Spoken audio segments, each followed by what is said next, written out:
All right, hey, everybody, back for more crazy 8 Field of Ruin effects in Modern. Let's go, deck tech. And by the way, I really loved how everybody smashed the like button last time, and everybody, and there are a lot of new people subscribed since the last video. Now I have to imagine that being a 5-0 league obviously affected things. Maybe it's a minor spoiler, but this one isn't going to be a 5-0 league, but I think you will like the result.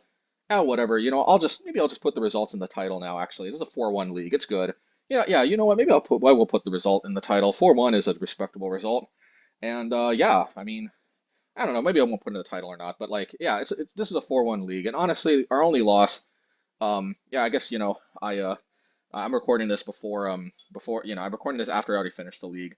In case you're wondering why I do this, it's like, why expend a bunch of energy if like the league just ends up like I end up just, I don't know, not liking it for some reason. But like, we did have a good result, and I'm not going to spoil like what the one loss to was, but you know, I might even actually put it at the end, to be honest. We'll see. I'll leave it a surprise. Okay, how about that? Here's my deal with you all.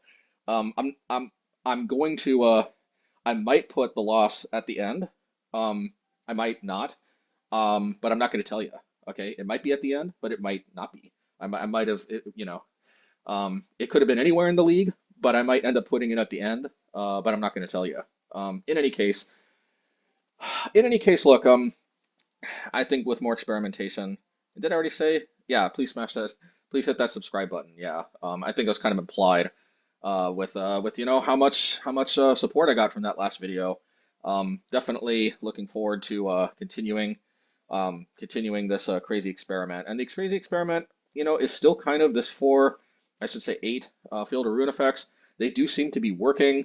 I don't know what to tell you all. Like, I know at first glance, and originally I started off with 12 mountains because my thought process was that I need as many lands to fetch out as possible.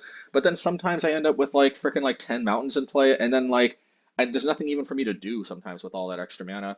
So like, just Den of the Bugbear, like sometimes I run out of lands to fetch with these things, but then at least I got something to do with my mana with Den of the Bugbear. I don't know. But um but yeah, like at the end of the day, it might seem like 8 is too little basic lands, but it's really not. I mean, I almost never run out of like, lands to fetch. Sometimes like a few of these are on the bottom of my deck anyway, so I never draw them. It's just, I don't know, it's hard to explain. It's just 8 just does seem to work. I probably wouldn't go below 8. I think the same number of, the field effects themselves is probably pretty much a minimum. And these field effects, like they've color fixed themselves, so it does end up working out. At the end of the day, look, and by the way, uh, shout out to man, let me see. Let me try to remember who the player was. Who? Give me a second. Um, duh, duh, duh, duh. Yeah. Hi. Shout out to Roland Shonen Man. I actually did experiment with Goblin Engineer for a little bit. Where is that card? I think that's from the first Modern Masters, so it might be kind of way down here. Let me see. That's the first Modern Masters. Yeah, here it is. Yeah, I did experiment with Goblin Engineer a little bit together with Phyrexian Dragon Engine, which was quite a surprisingly standout card from the last 5-0 league that we went on. But I don't know, it's hard to explain. Like, yeah, when this plus Dragon Engine is a part of the package, sometimes the card advantage just goes out of control, especially when I can swap random like spell bombs or research factories or something for Dragon Engine. Oh, and one cool thing is also when you unearth the Dragon Engine, attack, and then before it actually goes away, you sacrifice it to bring like any random thing like a spell bomb or a soul guide or something or whatever it is back. Plus you can also like bring the Dragon Engine back from your graveyard, sacrificing some other spare artifact. Sometimes you draw 3 off of that because it actually still triggers even if you don't unearth it. But sometimes you just swap a random artifact for a 2/2 double strike, which is still not bad. Look, at the end of the day, though, I mean, this actually does have some promise. The issue that I was having though is that like, yeah, the card advantage was kind of nuts, but like, it's just kind of hard to make room for all of these other cards. And I just feel like when I lose with this deck, it's almost never because I'm missing more card advantage. I feel like this package, especially with the Urza Saga version, I don't lose because of a lack of card advantage. Don't get me wrong, if I want to actually go as grindy as possible, Goblin Engineer might do that because the grind can get kind of ridiculous. So no doubt about that. And again, thanks Roland Schoenemann for suggesting that. I did experiment it, which by the way, I'm not always able to experiment with everything that everybody suggests. So I definitely, that definitely should tell you that that I certainly think that there is some possibility here. And maybe I should be testing it more, but at the end of the day, I've just been having so much success with this basic build that we're going to be running this again. Like, here's the thing, man. I really like this removal suite, okay? I like Pyrite Spellbomb. I know this card seems underwhelming, but it deals with pro red. It actually draws me a card, which sometimes helps me hit my land drops. I mean, that might seem trivial, but it just does, especially in the Urza Saga builds. This can also boost my Urza Saga tokens.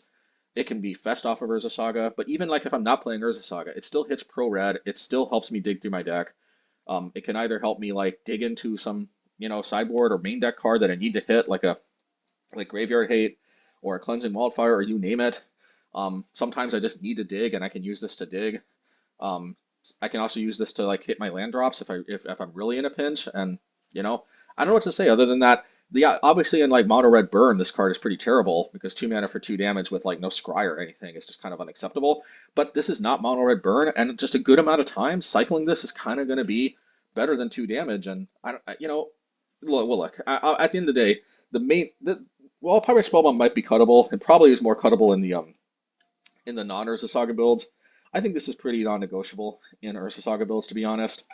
But yeah, Flame Slash, Lightning Bolt, and Unholy Heat and Fury, I think. These 16 burn spells, and yes, I'm counting Fury as a burn spell, these are pretty much non-negotiable. This is what enables us to kind of like really take care of a lot of the most problematic stuff that we face. Really, think about it. We don't get Fatal Push, we don't get like Solitude and stuff, but I think that these are very, very, very close to the best that what other colors have to offer as far as creature removal goes, and sometimes it's even better. I would also add Permanent Spellbomb as well. I think 20 burn spells, 8 of which doubles as either a draw spell or as like a creature, and 8 of which there's an overlap with Pyrite Spellbomb, can also go face, which is not trivial. And of course, Unholy Heat can take down Planeswalkers. Like, this is a pretty good, versatile, nice mix of removal spells. And like, I just find that in order to like make room for other stuff, and when you play Goblin Engineer, you have to make room for Phyrexian Dragon Engine as well, which I probably should have shown Dragon Engine earlier. Because when it comes into play from the graveyard, you have the option to draw 3 cards, and it's nice that it gives you the option. See my previous league if you want to see more interactions with Dragon Engine. But yeah, at the end of the day, I can't cut. I feel like these are pretty non-negotiable. The problem is if I cut Pyrite Spellbomb, I'm more of a sitting duck to pro red. Yes, I have these Ratchet Bombs, but like they're so much more clunky with dealing pro red. For example, with burn, you really got to deal with that core Firewalker like on site because we hate when they gain life. But more importantly, we don't want to take even 2 damage from them attacking once. Against Hammer Time, if they drop a turn 2 Sanctifier on back and we can't deal with that with a Pyrite Spellbomb on the spot, sometimes we just lose the next turn, just period. Even if they don't have Sigarda's Aid, sometimes they can just drop Sigarda's Aid 2 hammers, the following turn. Like, land drop, Sigarda's Aid, 2 hammers, done. So sometimes we literally have one window, and Ratchet Bomb doesn't give us enough time for that. So I'm going to call it right now. I'm going to say, while this is probably the most negotiable, I still think it is actually technically in the non-negotiable camp. So that means we got 20 burn spell suite, or our 5 if you lump the 4 each. What is it? Not 20. I guess it would be 40, wouldn't it? No, that's 20. 5 times 4 is 20. So this is a 20 card. 5 different card type burn spell suite. I think Fable and Seasoned Pyromancer are both also non-negotiable. One of the things about Dragon Engine actually when I played it is and like even in the other decks, like I actually feel like a lot of the power of Dragon Engine actually comes from being able to discard it. And because like when I just draw it randomly, like even if I have the Goblin Engineer, which puts it into the graveyard, I still draw it randomly sometimes, and like while a 2/2 double strike is not bad, it's kind of inefficient because it just eats a lightning bolt. Then I spent 3 mana, they spent one.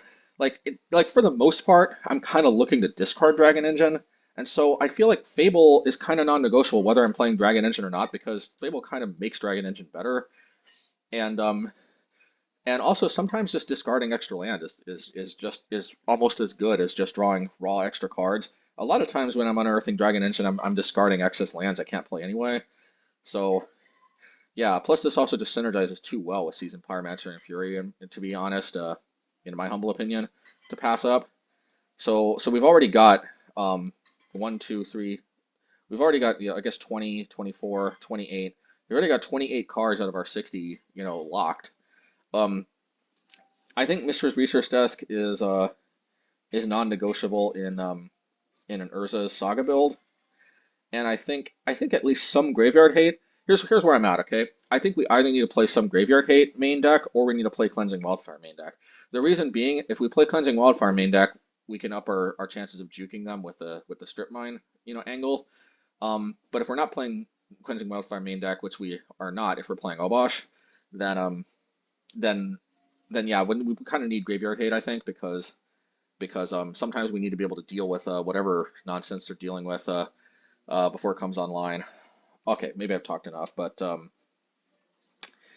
yeah. So I think you see where this is going. If I need at least 4 graveyard hate cards main deck or Cleansing Wildfire, then that pretty much all of these slots. So this is 24 cards, 28, 32. So 32 cards are a lock. That means that pretty much only the Mishra's research desk slots are negotiable. But even then, like, think about it. I could play 4. I could play like for example. I don't normally like doing this for obviously if you've watched me long enough. I could play like 3 Goblin Engineers, like 1 Dragon Engine. But I don't know. I'm not really feeling that, to be honest. If I just draw my random Dragon Engine, then what's it called? A Goblin Engineer to be honest, Goblin Engineer kind of demands 4 Mr. Research desks in my opinions, because even if you don't draw your one of, even if you run out of your one of or multiple of Dragon Engines, you can always put a research desk into your graveyard. And there's just not enough room. What I'm just trying to get at is I just feel like there's not enough room. And I feel like all the rest of these cards are pretty much non-negotiable. I can't really say that those other cards are better. I don't know. Look, maybe we should just get to the games. But before we do, we got the sideboard. And the more and more I play in Modern, the more and more I think I really have been liking Flame Blitz. While this is by no means a lock to always appear in the future, I feel like when I get juked, it's almost always because Wrenn and 6 just runs amok. And this card is just one of the best cards at dealing with Wrenn and 6. Yes, Fury technically does, and honestly, even though it's like a 3-for-1 against us, because Wrenn and 6 is an inherent 2-for-1, plus Fury is a 1-for-2 for us, which ends up being a 3-for-1 for them. So even though whenever we use Fury against their Wrenn and 6, it's a 3-for-1 in their favor, still Fury is one of the main reasons we don't get juked as much as we could. And Flame Blitz is just a lot better if we can actually draw it than Fury, because unlike a 1-for-3 with Fury, it's actually a 1-for-1, and it kind of sucks that it's not better than a 1-for-1. But we play this; it deals with Wrenn and 6. Yeah, they 1-up a card, but we leave this behind, so they have to deal with it before they play another one or another Planeswalker. So yeah, this actually just cleanly 1-for-1 deals with Wrenn and 6. I don't know what else to say. Sometimes you live the dream, and sometimes they play turn 2 Wrenn and 6.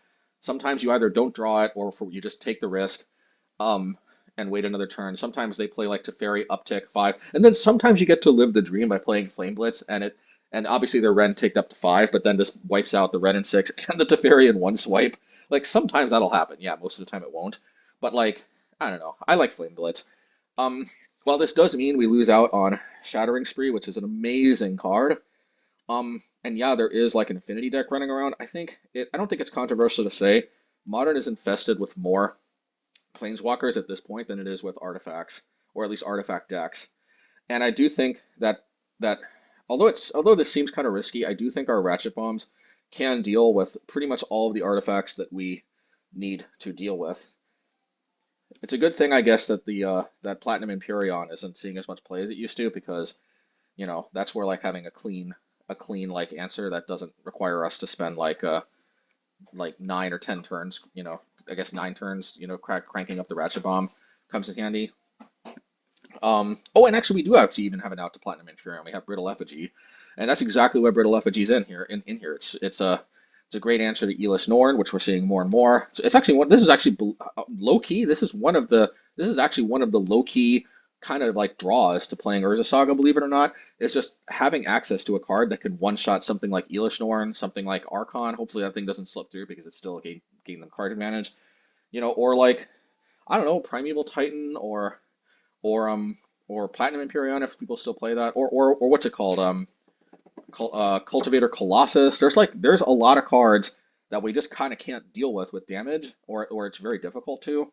Although I guess Unholy Heat nowadays does deal with a Primeval Titan, which by the way, this is believe it or not, I have been able to take games down against Titan even with no moon effects, just by taking care of their Karoo lands and Unholy Heat. Like it's more of a slog. We have to play very carefully, but like I want more games against Titan, but I actually think that we can. I actually think we may be able to have a positive matchup even without moon effects, which might sound like a stretch. That's the one question mark of whether or not I'm going to permanently switch to more of a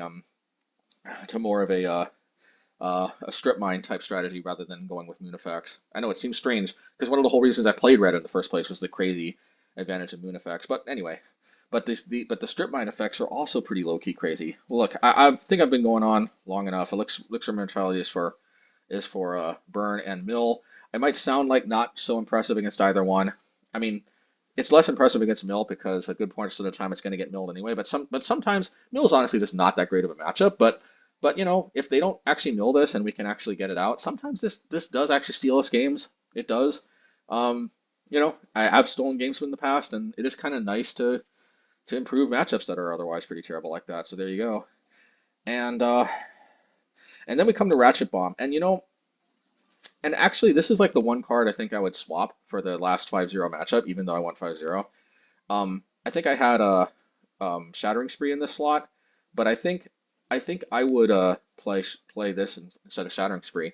Yes, it's going to decrease our matchup against Hardened Scales and Affinity, but I don't think those decks are as prevalent as Rhinos and as against Hammer Time, and like we can defeat those decks without without uh without Shattering Spree. While it is true that Shattering Spree, does probably make us you know, decently favored. The reality is, I think we're pretty close to on the spot even. Even if I mean, I'll live with even if we're slightly disfavored. I think we're pretty close to be. That's about as close to like really razor edge, like 50-50 on the dot even. I think at least Hardened Scales. To be fair, Affinity's kind of a bad matchup without Shattering Spree. To be fair, but it is winnable. It's a bad matchup, but not a terrible one. It's like a it's a not, let's put it this way, it's a not ideal matchup, but it's not a like, oh man, we're screwed kind of matchup. It's hard to explain. Let's put it this way. Um, Both of those are still livable matchups, and Hardened Scales, I think, still is pretty much an even matchup, even without. So, I don't know. What I'm trying to get at here is I think Ratchet Bomb helps us with two of the bigger meta decks, which is Rhinos um and Heart Hammer Time, excuse me. So yeah, there's probably more too. Death Shadow. There's just a lot of like random stuff that Ratchet Bomb really helps against. More help against Pro Red. It's just more versatile. It's more versatile, and it might seem weird that we're not playing dedicated Artifact Hate in a red deck, but here we are. I think Ratchet Bomb is pretty good. And you know what also is cool? We even have a one of Sylex, which let's be fair, we're never gonna crank this up to 10. So it is just a Ratchet Bomb by a different name, but that's actually not bad because what this means is if they Pithing Needle with a Ratchet Bomb, we could still draw our one of Sylex and crank it up and deal with the Ratchet Bomb because, yeah, anyway. All right. Okay, now I mean it for real. Let's get to the games. All right. Match 2.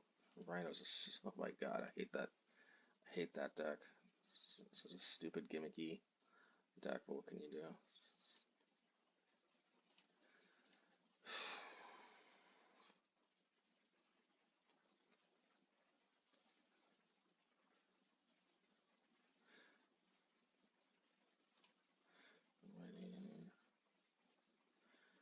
Yeah, I kind of like hitting my land drops, so we're going to play this.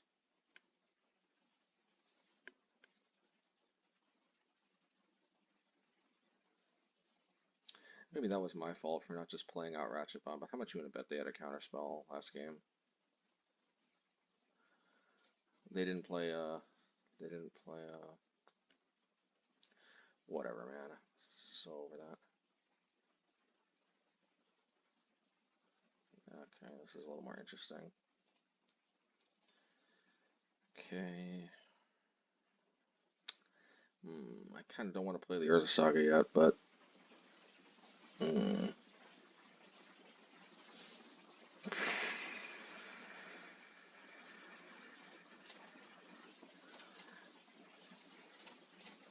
Yeah, let's do this.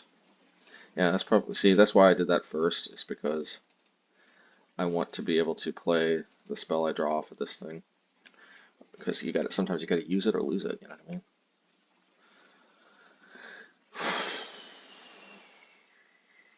But I'll get mana screwed again.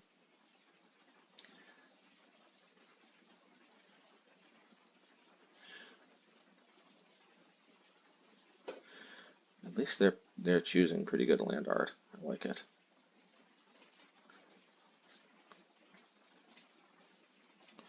Alright, could be worse, I guess.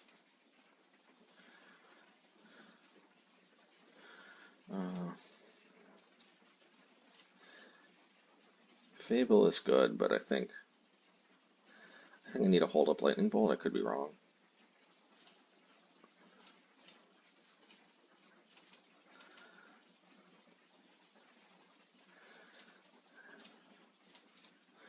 Alright.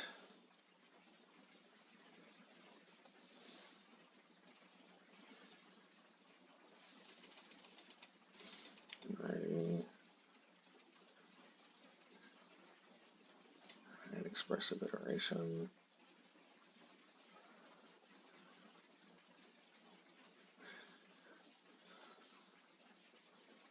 Remember though, they had to take 2 entire mana, where unlike Seasoned Pyromancer, it doesn't deposit any body or multiple bodies onto the battlefield. I don't think Expressive Iteration is honestly as busted as it seems. Although I certainly sympathize with those who feel like it's busted.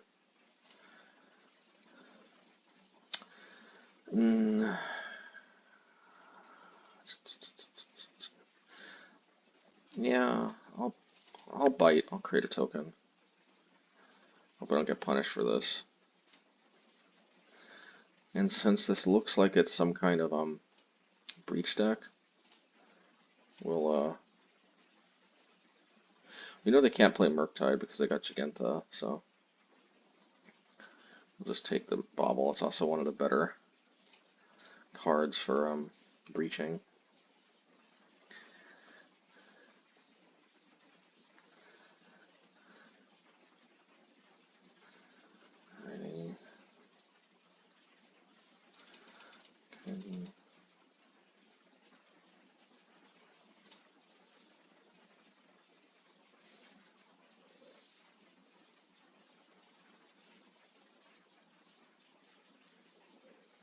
Alright, I kind of saw that coming, but yeah, at least they had to reduce the loyalty.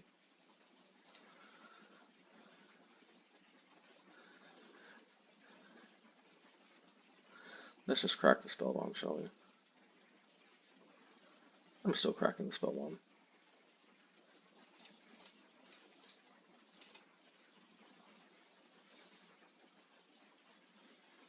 Fury could be an interesting consideration, but I'm kind of heavily incentivized to play the Pyromancer. Which I think I will. The question is, do I want to hold Fury in my hand? I think I kind of have to. It's just a very nice failsafe in case they have another Ledger Shredder or something.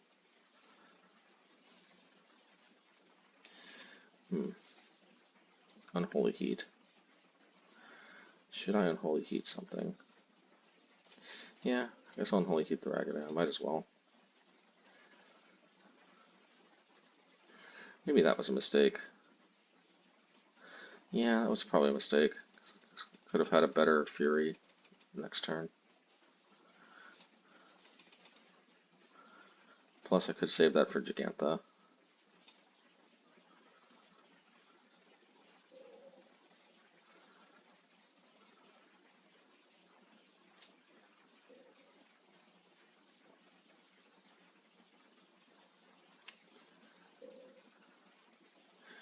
They put Giganta to hand.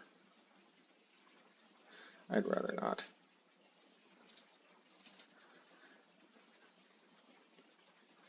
No thanks.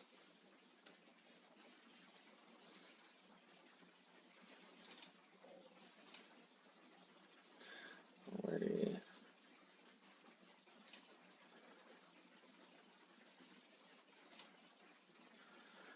Okay.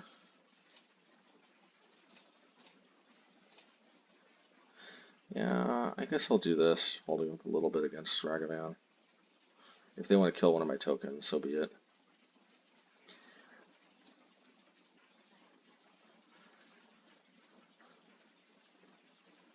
Yeah, I thought so. Part of me wants to hit that Sacred Foundry, but another part of me just wants to hit my land drops like the cool kids over here.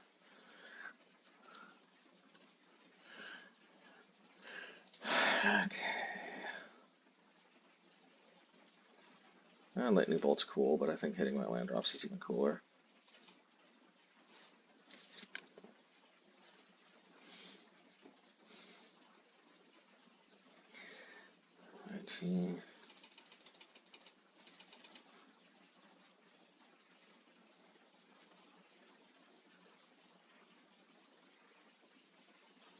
Giganta makes sense. Okay.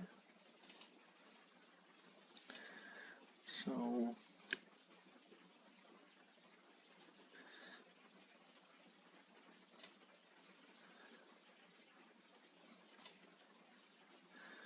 yeah, I think I'm just going to do this.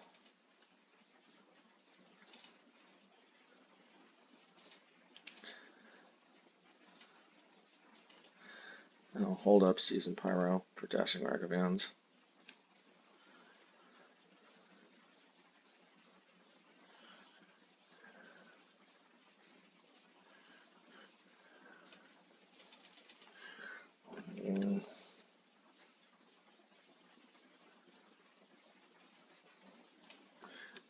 Yeah, good thing we held it up.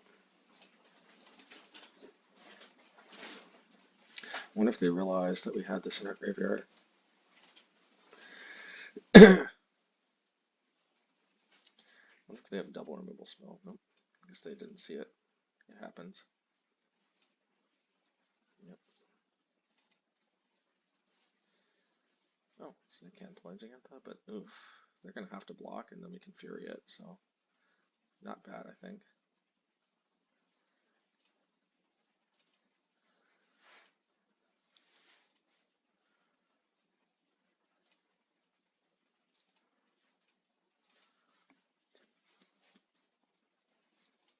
Interesting.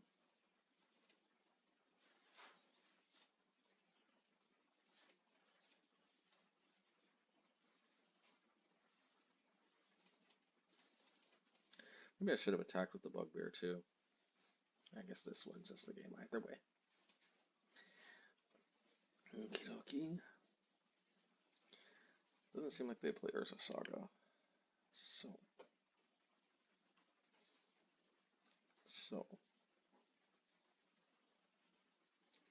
I guess we just we run this. Seems like a pretty good mixture of. I probably want a Brittle Effigy though, because just in case a Ledger Shredder gets out of hand.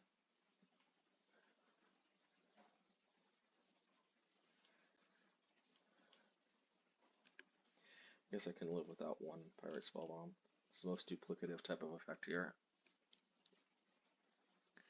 Some consideration of playing Ratchet Bomb. Maybe a couple Ratchet Bombs instead of Pyrite Spellbomb, but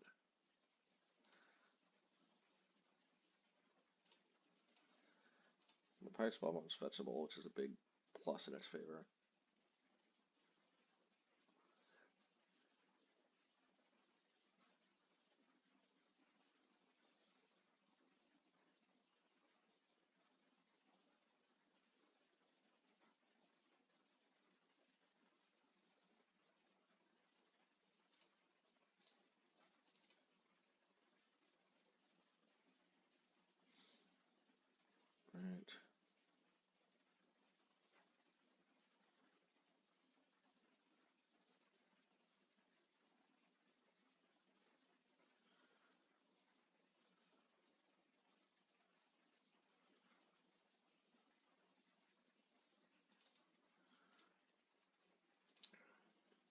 Well, we might get Ragged Ash, but you know, some of you may die, but that is a price I am willing to pay, or something like that. Zap Rannigan or something from Futurama said that. I can't remember. It's probably more iconic than just that, but the classic selfless general. Oh, they play that stupid shit. Okay, and I gotta remember they play white for a reason.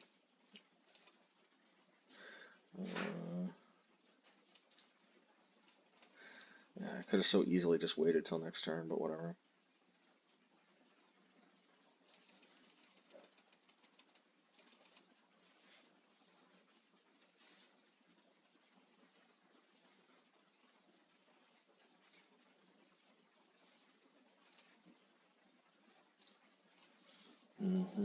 I'll probably play Seasoned Pyromancer because it can't get spell pierced.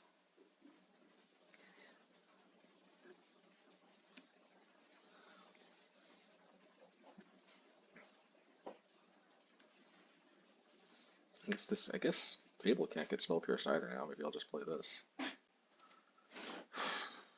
Yeah, I mean, how often do I get to have the honor of playing Fable? Where I guess this could get Teferi'd, but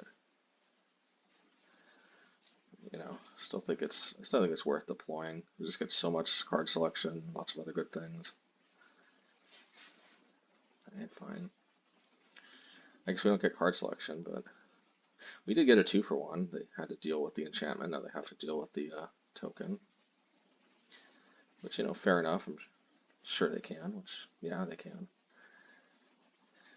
Oh, there's the creature, so good thing we got the Flame Slash so we can take care of the old Dragon Rage.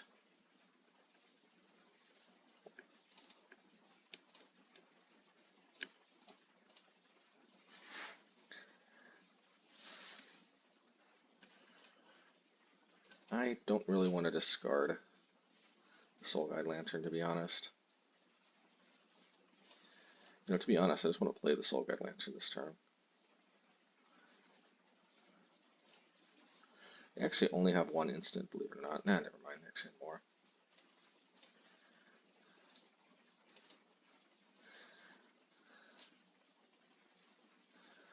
Alrighty. Maybe I should have played the Demolition Field, but we'll see.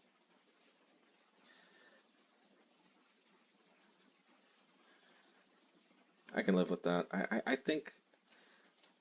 don't think a breach is too dangerous here. Famous last words.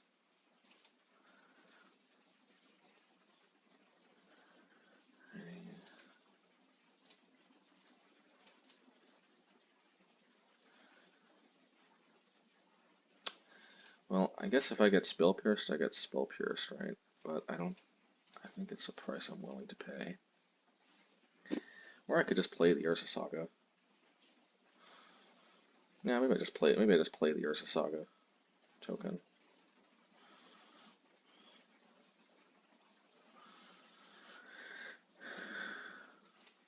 I mean, I think there's worse things than getting some sweet Urza tokens.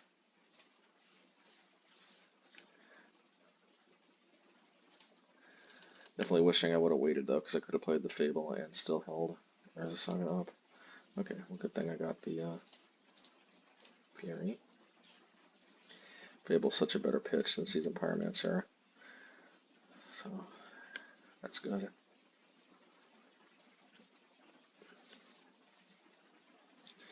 Alright, fine.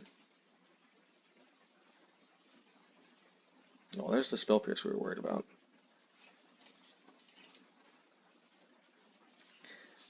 I guess we'll just play Fury out. It's probably just the more responsible thing to do, actually, now that I think about it. We definitely don't want them going crazy. It's right on his channel there, yeah.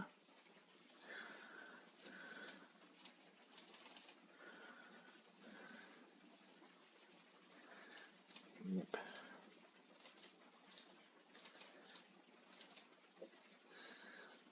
I do kind of like that we took them off of white mana. It's kind of cool. Kind of cool that we could do that. I like it.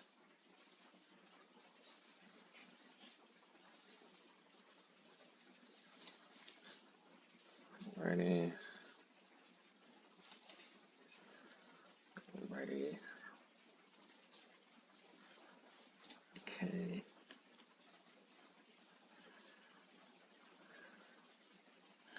Should get that a hand. Well, I'd kind of rather not, to be honest. Kind of rather not.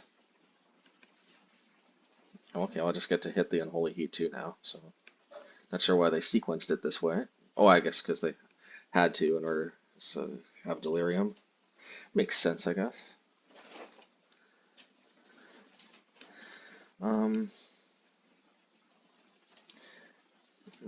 Part of me wants to hit my land drop, so I guess I will.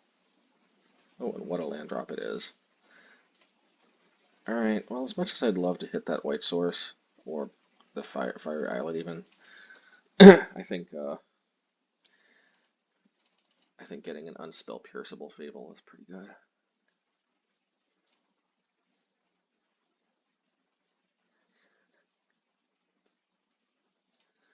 Alrighty.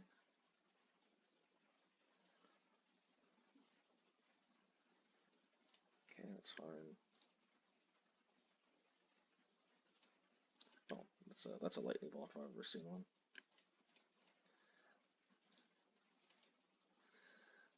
And I'm kind of tempted to just get in there with the Den of the Bugbear. Yeah, especially since this is technically... should I just go for the kill shot? No, I'm not going to be greedy. I could have tried to discard 2 cards to hit him with a land drop. It might have been worth it, but it's just kind of just GG anyway. Alrighty. Now that's more like the magic I'm talking about. Okay, match 3. Alrighty. Yeah, this one seems halfway decent. Oh. Yeah, I might as well play Research Desk. Such a surprising amount of filtering and card advantage in mono red. Yeah, let's do this.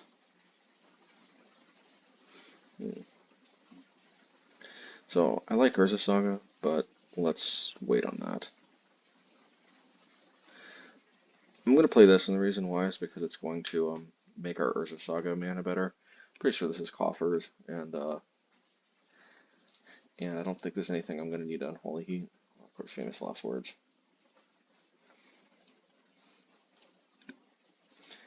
Okay. Yeah. I'll play the Fable. Yeah, I guess I'm not going to get to use the Urza Saga anyway, so maybe I should, You're right. Let's see.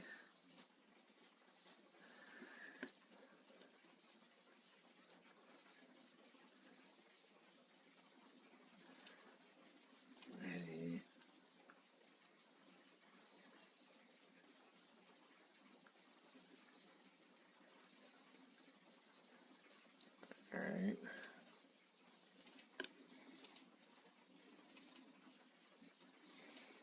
I'm going to discard these two, strange as that may seem.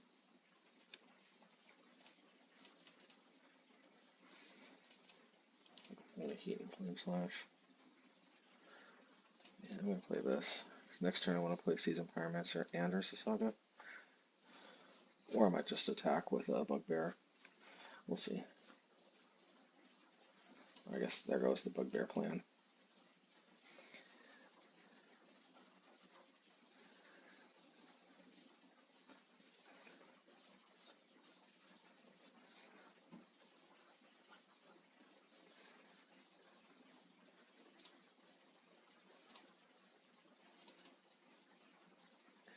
So I might, I might actually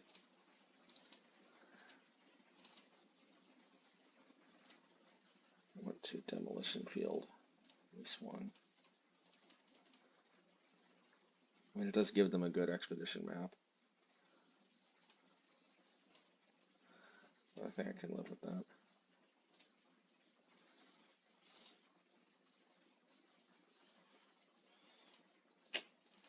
Yeah, they're going to damnation me so hard, but I don't want to actually discard the Field of Ruin.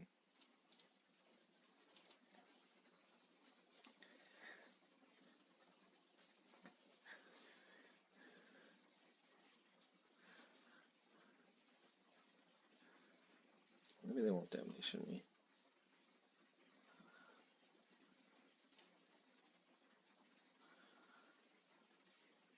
Oh, that's damnation. Yeah.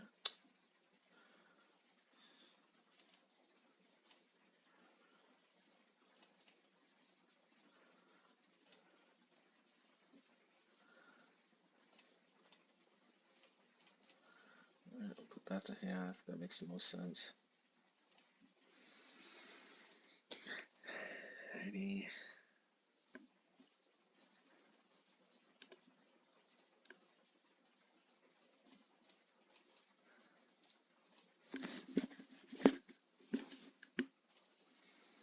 Alrighty.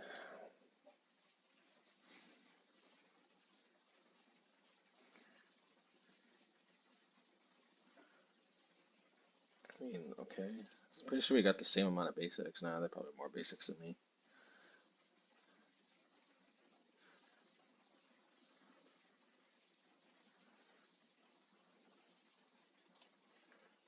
Alrighty.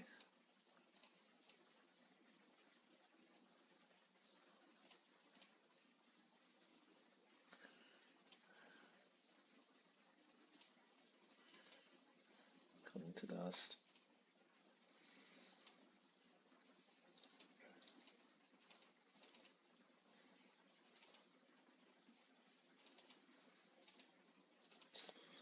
I guess I'll play it. Obosh. It's gonna get damnation, isn't it?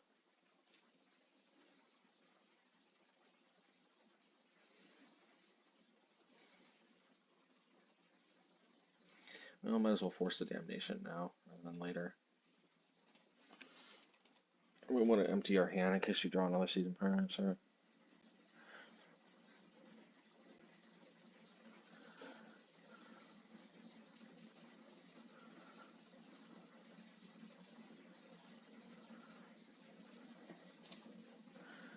Okay. At least it's not damnation. Alright.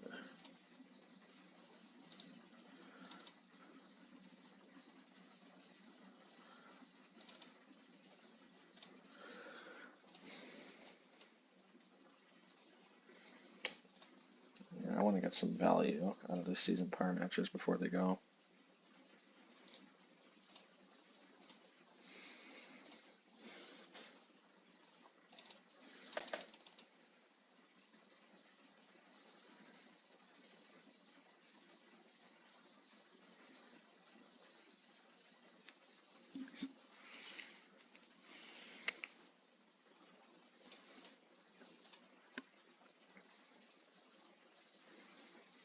Okay, last basic.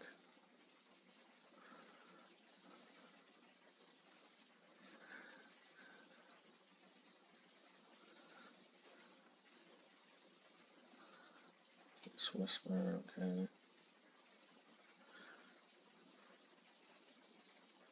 Let's Whisper, okay. Expedition map, okay.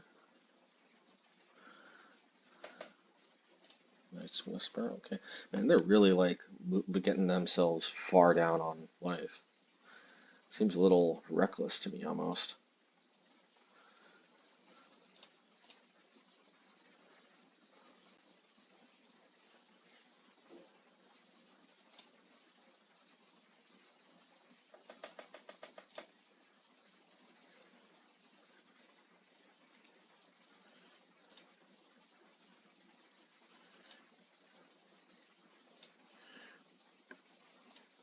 I'm going to try to hold up Pyrite Spellbomb just in case they give me a big, whatever you call it. I'm surprised they're letting me flash back. these things.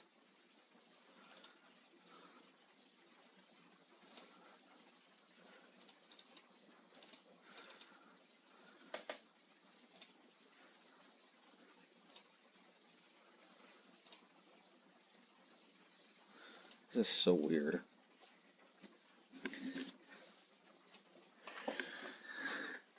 I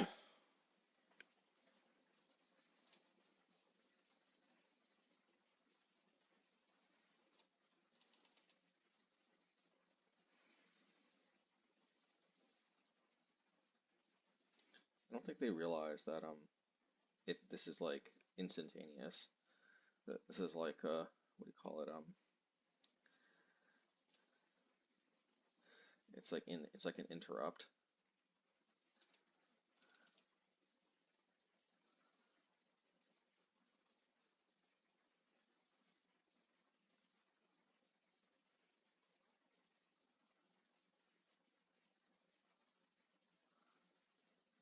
Yeah, we're definitely doing this.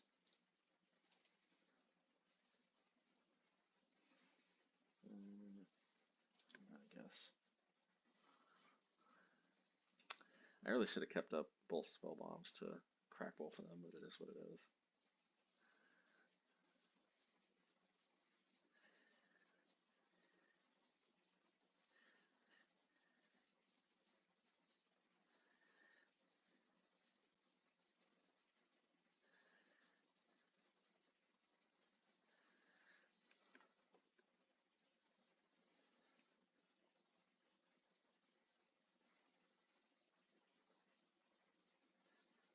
Okay.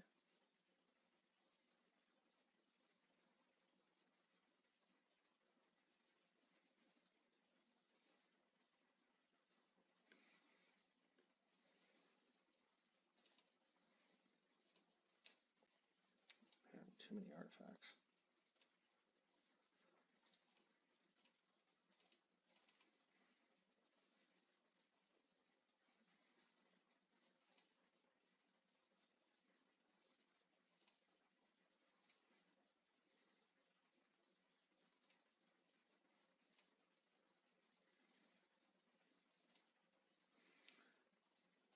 Alrighty.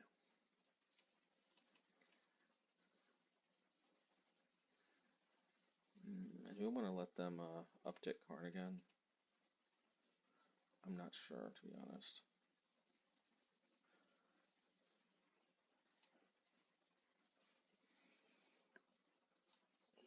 The issue is we really need to one-shot this thing if we can.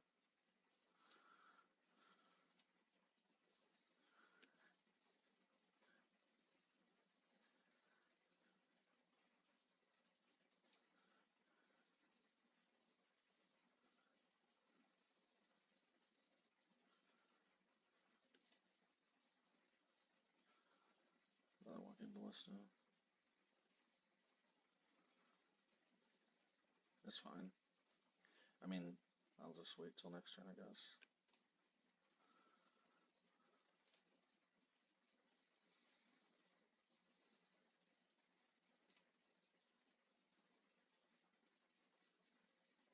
What are they ping?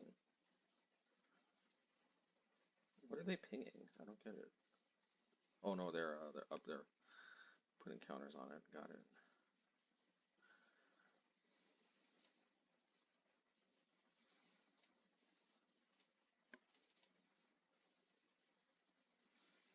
They can't actually one-shot me yet.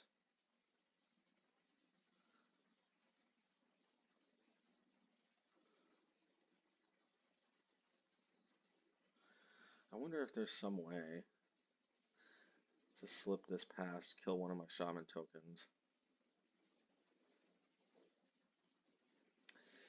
Nah, I have to block, and I'll tell you why. It's because if they have another invoke whatever, invoke desperation, we're in trouble.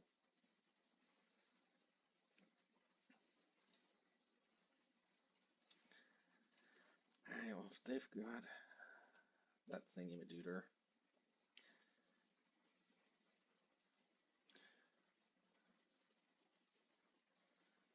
Alright, okay, maybe we can draw like something. Yeah, I don't care about that.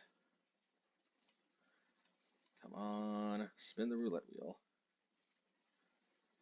I guess we technically get more shots. Okay.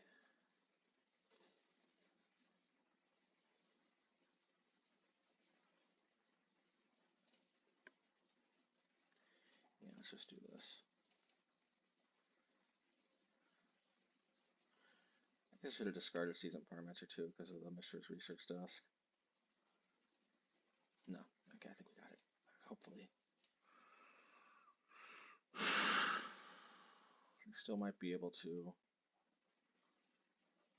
play March, but we at least have. Oh my god. Oh, who would have thought? Who would have thunk? Oh, oh man.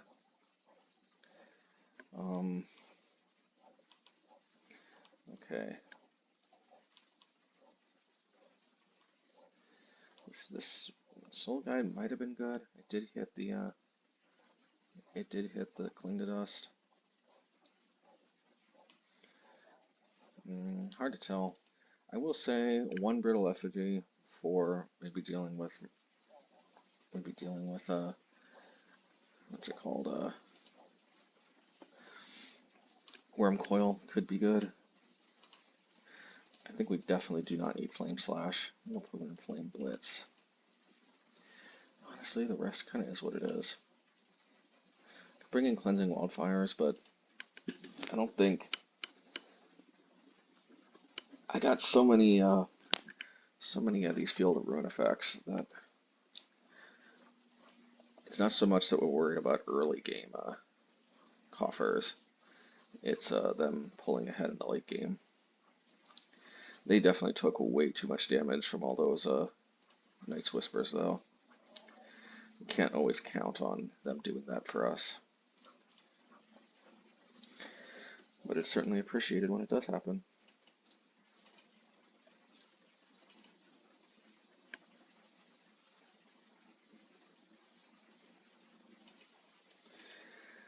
Okay. Ready.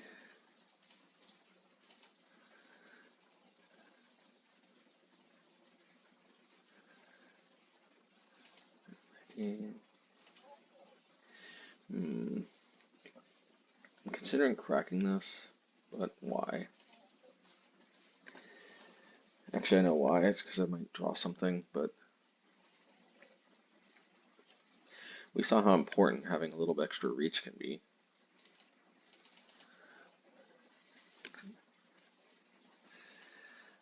Alrighty.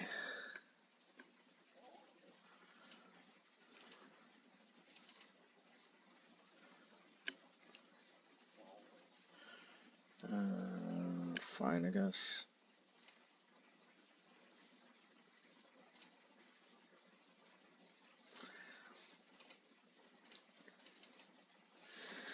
Alright, well, I'm sure they've got Fatal Push, but whatevs. No, they don't. Always nice.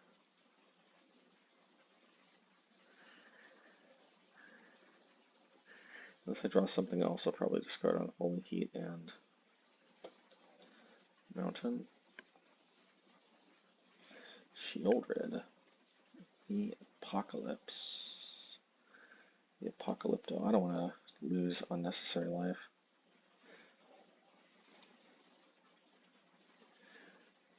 So you know what I might do, actually? I might just do this here.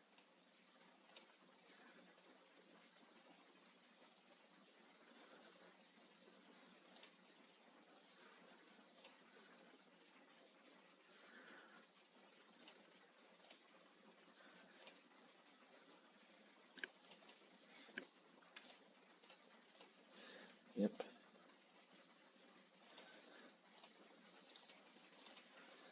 Alrighty.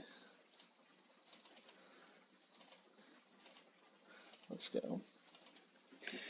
Yeah, and see how useful Fable can be, though. Sifting through so many of those extra lands. Alrighty.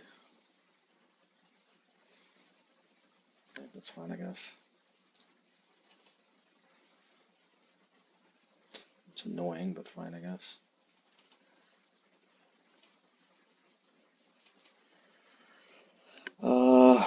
Let's see. I have instant artifact land. Kind of want to one-shot that card. So I have to discard the Fury if so. That's very doable.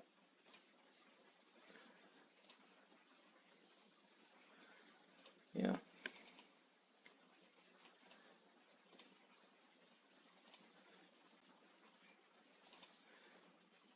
So instant artifact creature. Let's do this.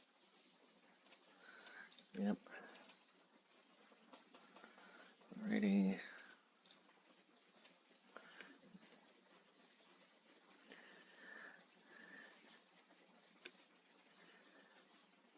Den of the Bugbear. Okay. So I can crack Research Desk at the turn now. Okay. Okay.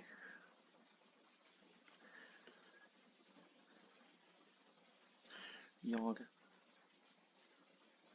I may want to hit that. File, okay.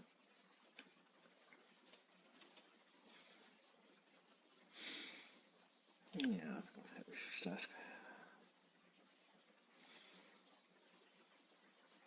And then I can get in there with Den of the Bugbear. It's probably not worth it though.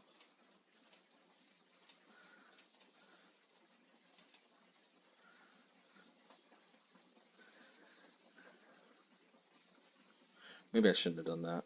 I should have done that. I should have attacked first.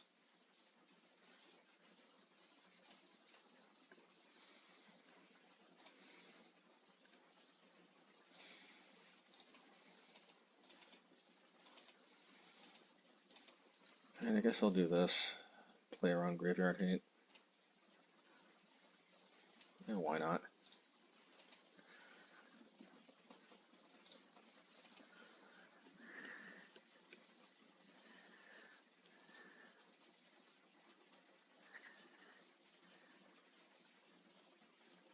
Well, at least the Flame Blitz, in theory, takes care of that.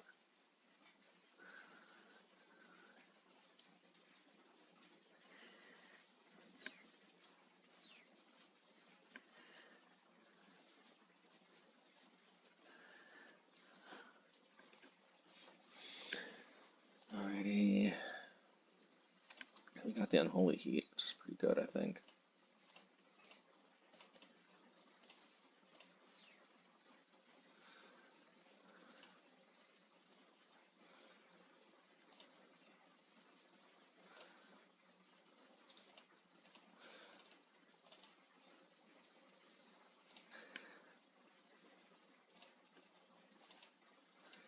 And the reason why we're taking out that, you know what, now that I think about it, why am I prioritizing taking out that Herb Orc so much? It's not like it's gonna boost their mana production that much.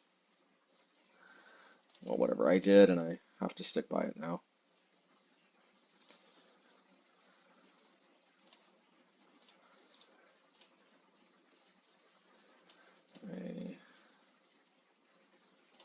Definitely Urza Saga. Definitely Unholy Heat.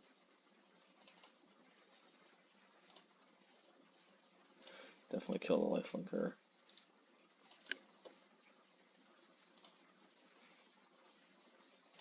If I would have known I'd draw that. Let's see here.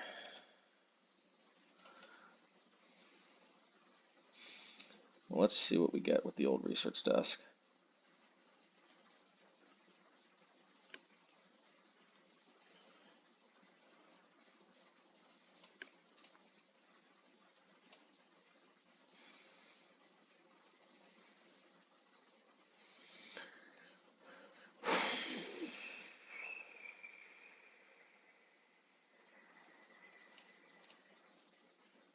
See what we get here.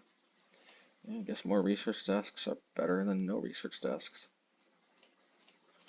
Let's go. Yeah, I'll take the Fury. Fury seems like a good card.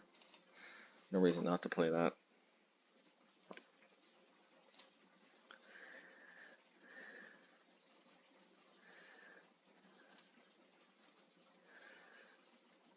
2, 3, 4, 5. So I need to draw another land to be able to play Fury and make a token.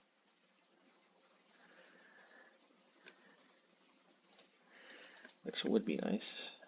I'm not gonna take. Okay. Come on, land. Alright, oh. Clearly, you know what I have to do? I think I actually have to pitch.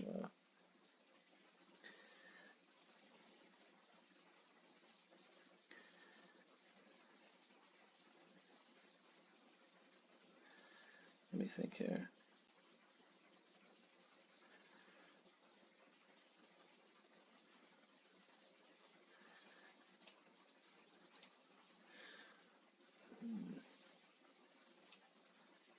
I need to dish as much damage as I can, actually. Let's just do this.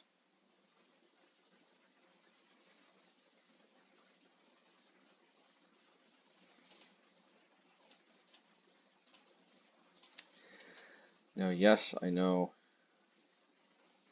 So one thing I like about this is that if they deal with Den of the Bugbear, we can make a token in response. Or we can Demolition Field in response. Probably Demolition Field is slightly better. Okay.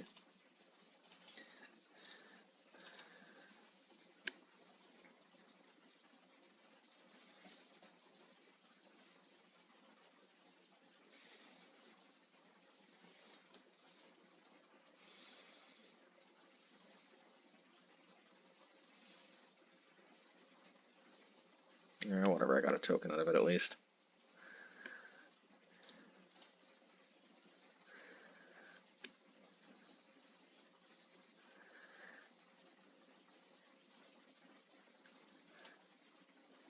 I should have tapped it.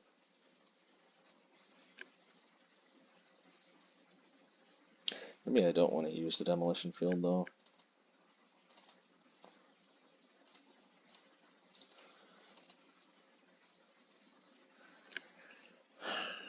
God, I got rid of so many good cards. Try to push damage where it wasn't really necessary.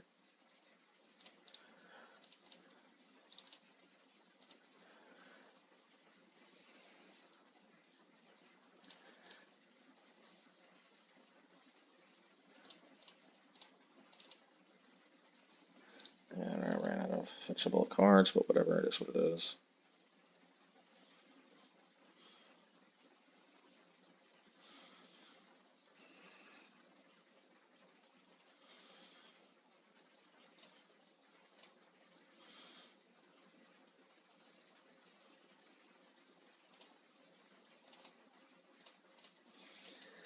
Alright, let's go.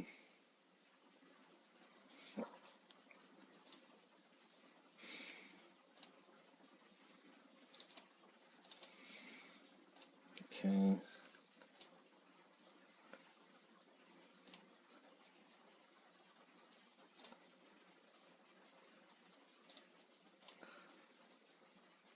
Alright, well maybe we got a shot. I don't know, I have to use this lightning bolt.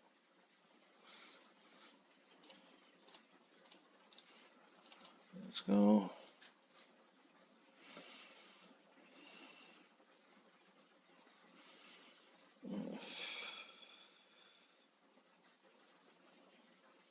Takenuma. But I Worm Coil though. So they can return a Planeswalker though, that's what's scary.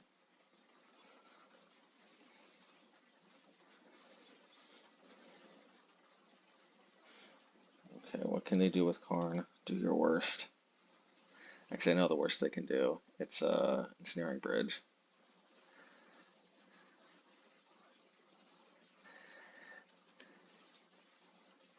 Maybe they don't, maybe they just, okay, let's see.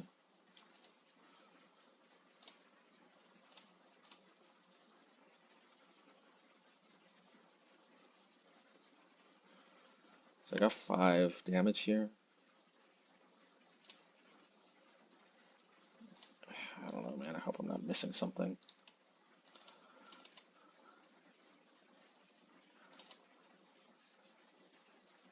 Okay.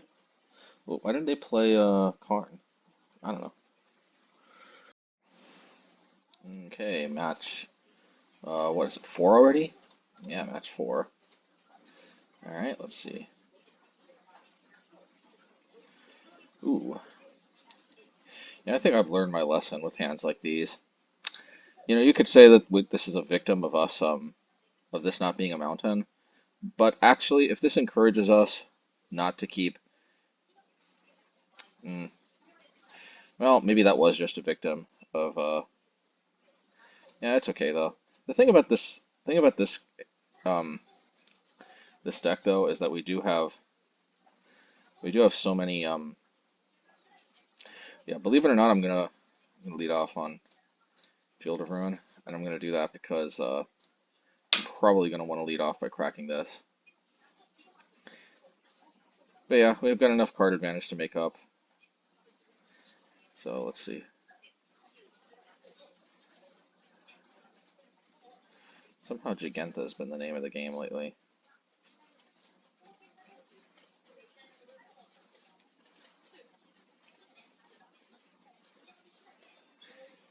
Okie dokie. Oh man, not another.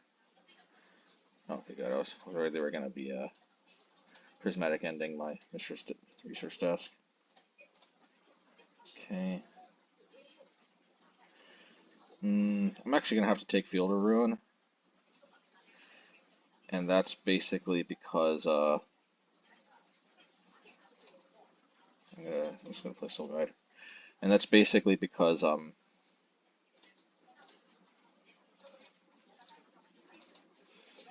I'm not guaranteed to be able to hit Seasoned Pyromancer. There is one downside to Mishra's desk in this, you know, when you're playing especially a lot of brown lands.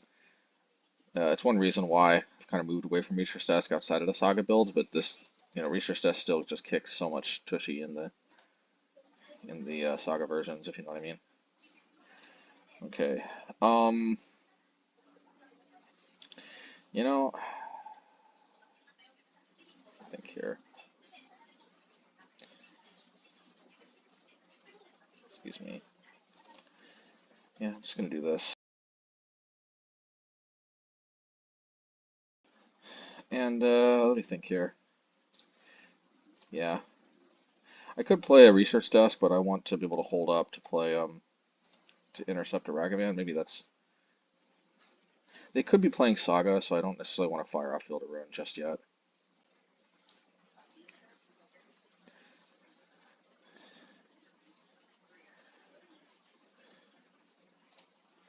Okay, this could be a Blood Moon. We can live with that, even though it destroys a land. I got a feeling it'll color screw them too. Okay.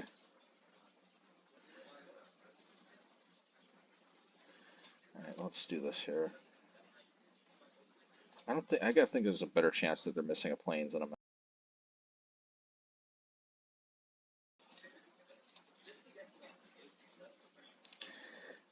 Yeah, that's fine.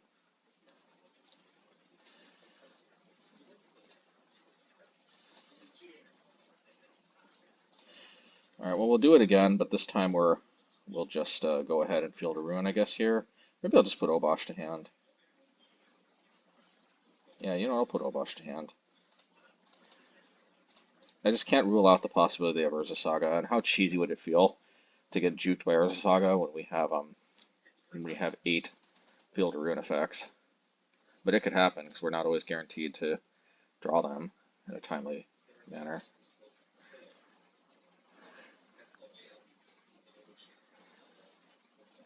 Alrighty.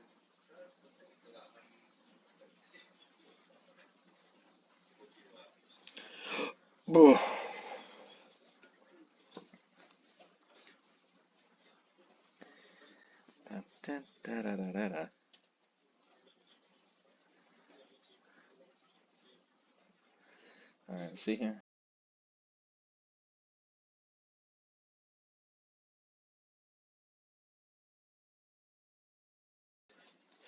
Interesting. Got our old pal, Dragon Race Channeler. Always cool, I guess. How much do we care about Dragon Race Channeler?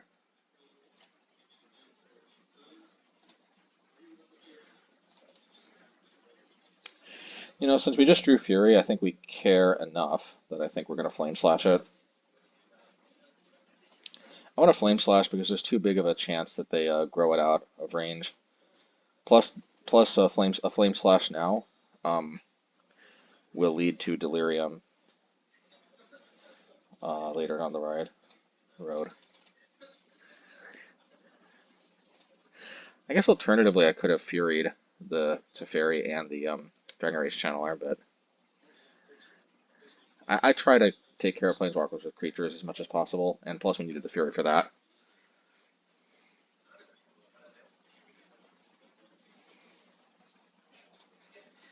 Got a feeling they're saving the bolt just fine to me.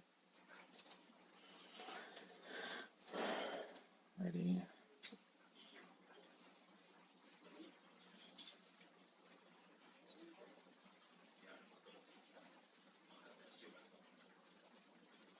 Yep.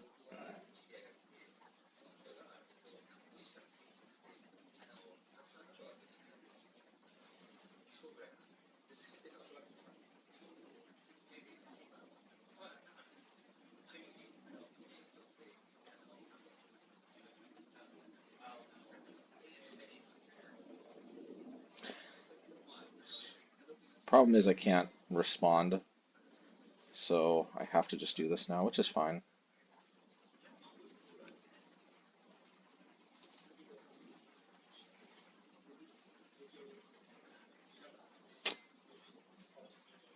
I'm gonna get Pyrite Spellbomb. I think I need a little extra oomph. Alright, just gonna pitch this.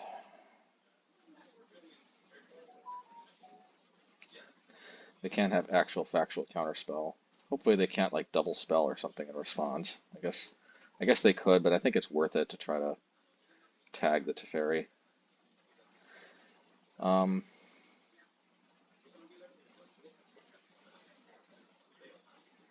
don't really see needing 2 Soul Guide Lanterns, so I'm just gonna do this. Hopefully they don't Lightning Bolt in response.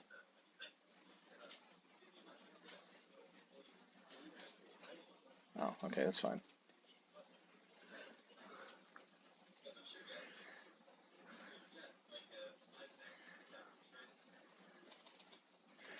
Ready.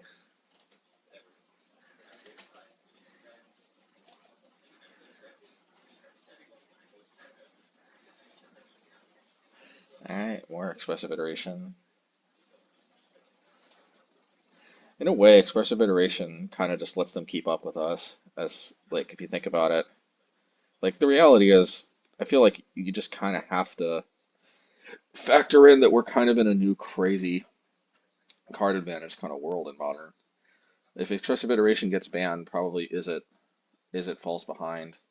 But Izzet still has access, though, to all of the same card advantage tools that I haven't read when I think about it, so maybe not, actually. Alright, fine, you get to hit me with Ragavan. Whatevs. It's no biggie.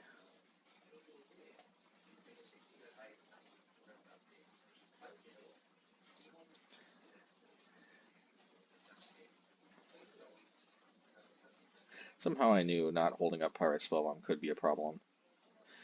It's like, it's fine, though. At the end of the day, they didn't end up using Teferi. Honestly, you know, getting Pirate Flame Slash out of the way. Flame Slash is a pretty weak sauce spell to be drawing at this point. It might even be all for the better, believe it or not. Oh, that's a very good card to draw, in my humble opinion. I think I'm gonna discard this and this. Well, Soul Guide, having another pocket Soul Guide Lantern sounds cool and all. It's just ultimately not as good as Unholy Heat. Unholy Heat dealing 6 damage at this point is pretty good. As you can see, there are still Ledger Shredders out and about.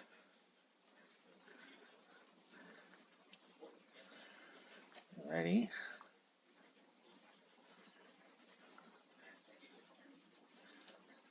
Ledger Shredders and Dragon Rage Channelers out and about. Let's see. Land, enchantment, artifact. Artifact, enchantment. Land, sorcery, creature. Yeah, we got overkill on the card types.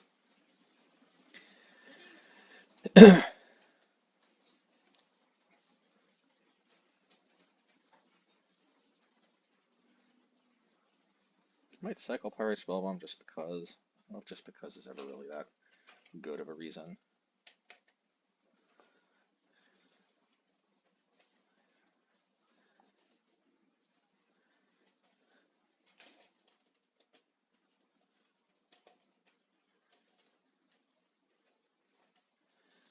So yeah, normally I would cycle this, but since I ditched my other Soul Guide Lantern, I think I'm gonna actually just gonna do this. The graveyard is sufficiently large that I think I make better use of that by getting rid of the graveyard.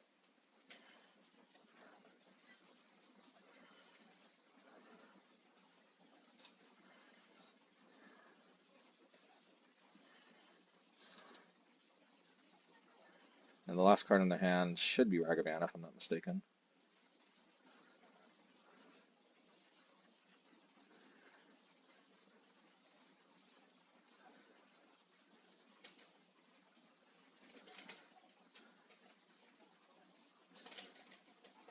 Alright, that's fine.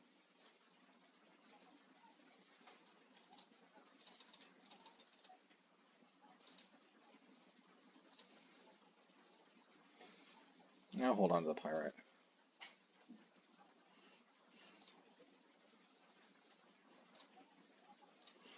Alright, start off, play around Spellpiercer. Right.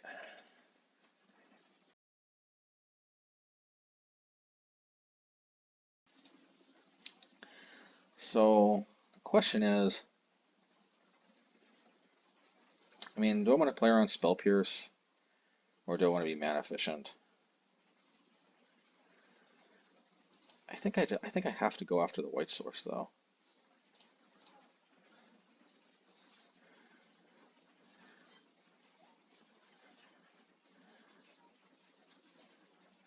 Oh, are we already in strip mine territory? It kind of looks like. Alright, well, I'm not going to get greedy, because I may need to block Ragavan. Plus, they might crack Fiery Islet off a treasure token.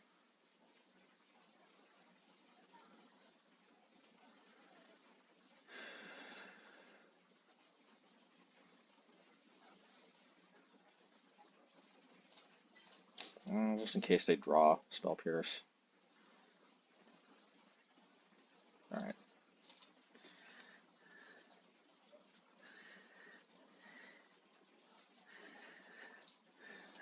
Alrighty. Put a lot of cards in the graveyard. I'm beginning to regret putting that other Soul Guide into the graveyard. We'll see. Alright, and another Expressive Iteration. How lovely.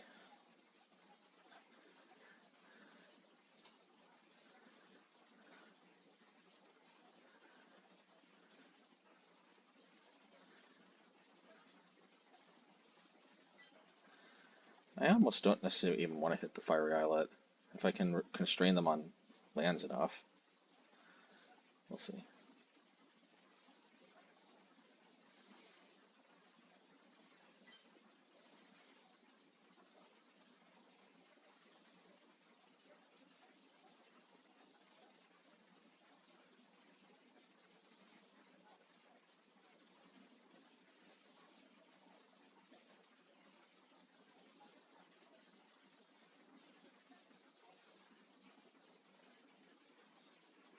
Another research, another Mishra's Bobble. Alrighty.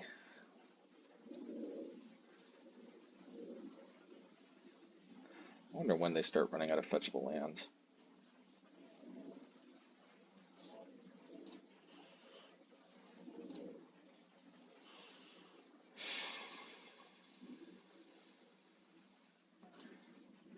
Yeah, let's just do this.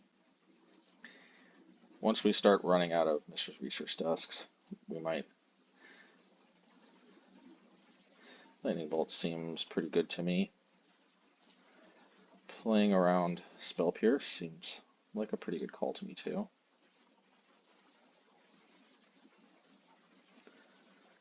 change the equation?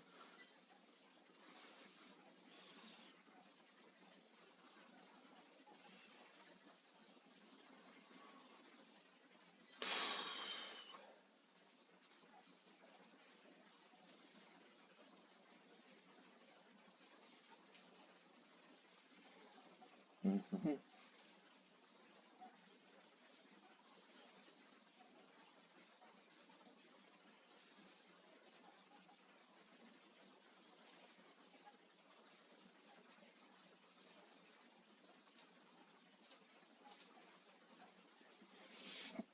I think they're thinking about whether to spell Pierce.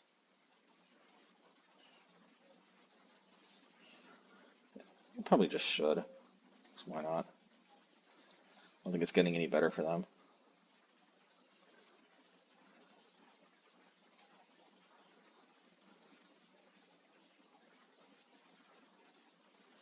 Okay, well, they're playing Lightning Bolt. I guess that works too. Now I'm going to go aggro. Yes, they got a Ragavan, but I can Pyrite Spellbomb that.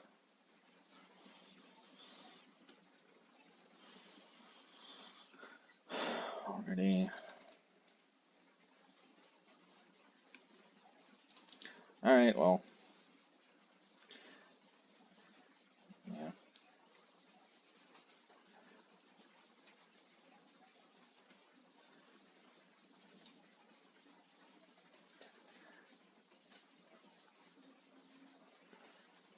Yeah, still got 2 more research desks, so I'm not actually in as bad a shape as it might look in the immediate run.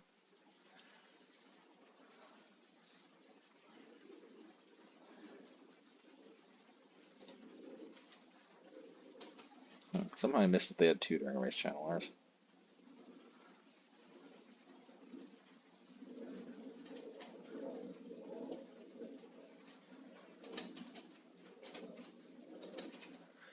Yeah, note to self, definitely prioritize both those research desks. Although that what do you call it, Unholy Heat really came in handy too. Maybe I should have just waited on the Seasoned Pyromancer. Could still win this, but suddenly that second Soul Guide Lantern was looking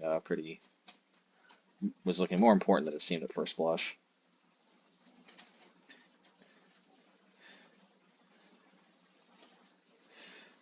I guess every 20 cards or so in their deck, they can always fill up their graveyard a good amount.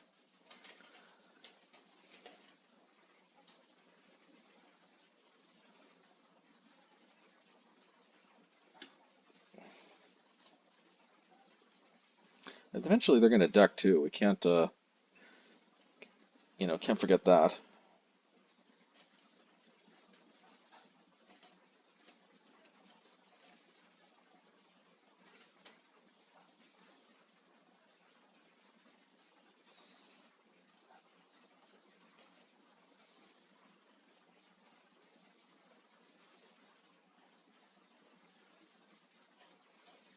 All right.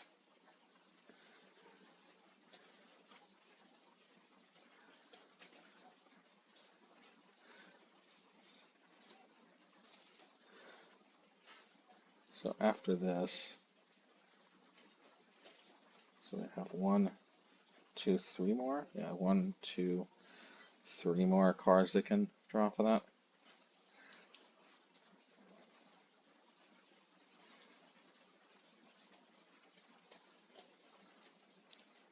Hopefully they don't have Thassa's Oracle lurking in. Yeah, they don't want to deck themselves, and I don't blame them. Well, I'm actually just going to cycle this, even though, they got Ragavan. Alright.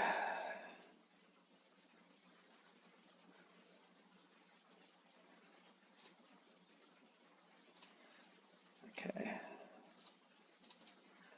Let's do this. Oh, Flame Slash seems good.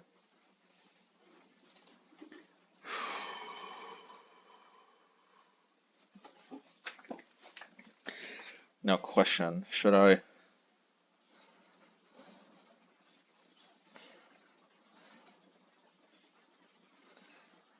Research desk.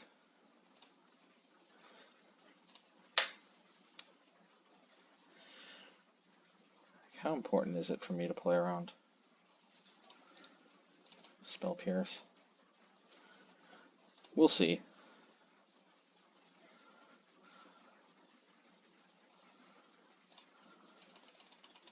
I think I can tank one hit from this thing. Famous last words. Yeah, you know what? I'll play around Spell Pierce and I'll just do this.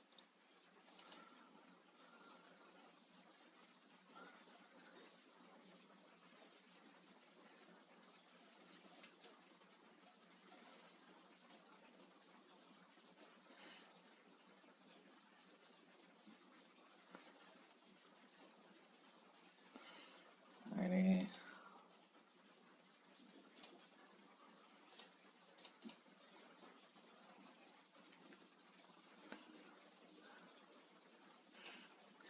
Alrighty.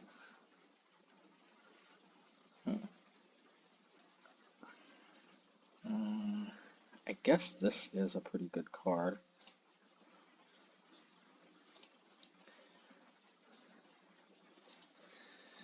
Yeah, gotta play around the Ragged Dashes, I guess. I mean, they are taxing their clock too, let's not forget.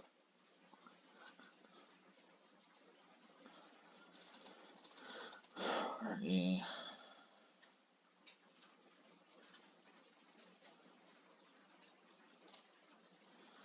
They really do have to, you know, factor in decking though at this point. They really do. See, how many Unholy Heats do I have left? 1, 2. Got 2 more Unholy Heats if I'm not mistaken.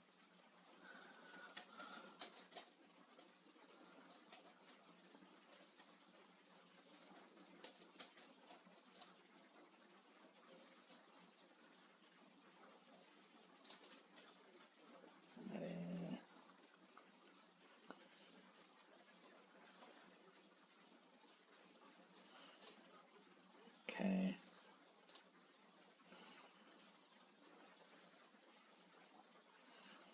Yeah, I guess I forgot about my Seasoned Pyromancer.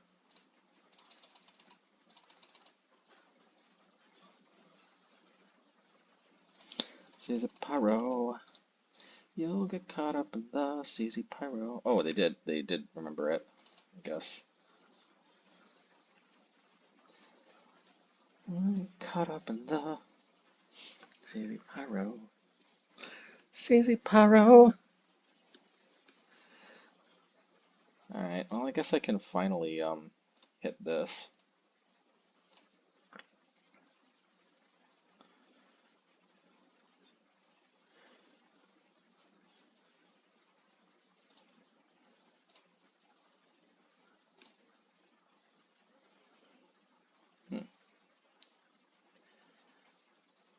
So this is a pretty good one. I have to do this first, obviously, otherwise it gets out of range.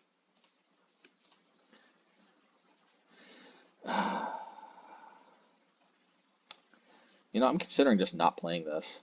I really am. Because but I have to. I have to play it. It's just too. I'm leaving too much on the table not to.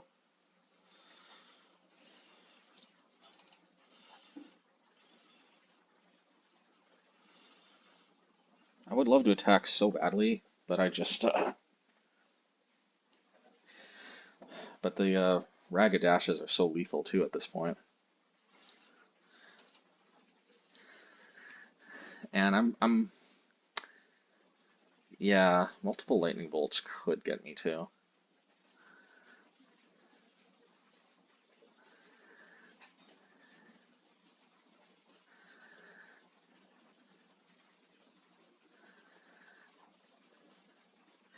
I don't know. I don't think this is technically lethal though.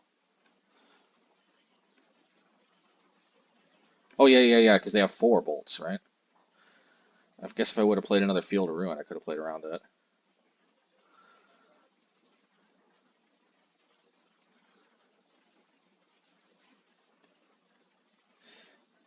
Yeah, they're 1 mana. They would have been 1 mana short if I would have Field of Ruin them. What was I supposed to do? Not play the Fury though? Yeah, that would have.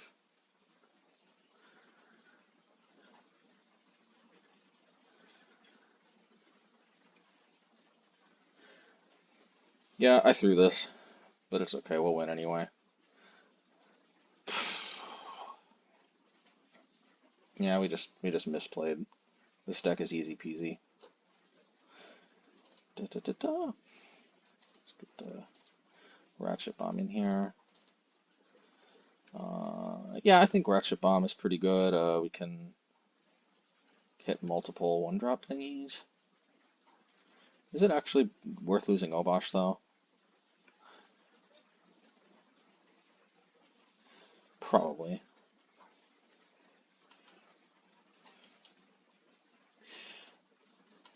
Let's see here. We didn't draw any Fables, did you notice that? I think Fable, though, is going to be a little on the weaker side. Let me see here.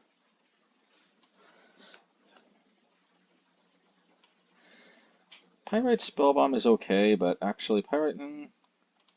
Yeah, you know what? Screw Ratchet Bomb.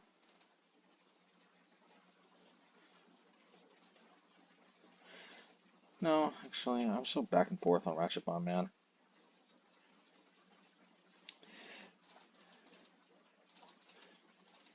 Let's see here. Pyrite Spellbomb. Cleansing Wildfire.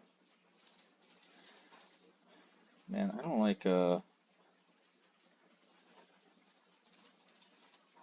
This could be a mistake, but they seem particularly susceptible to getting, strip mined. Okay, this is in here, it's just glitching out. Let me take out one Ratchet Bomb for one Brittle Effigy. Now let's go.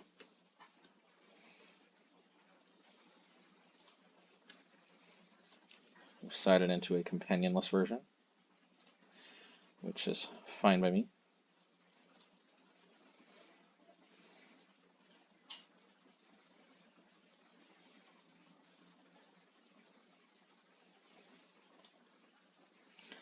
Alright, well, since I have to hit my land drops, we'll do this.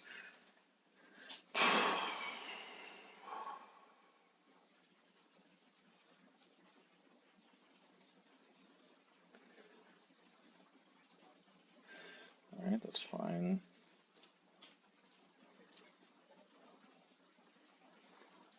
Alright, let's do this. I guess I'll just Unholy Heat this now. I mean, like, I gotta use it or lose it, right? So use it there.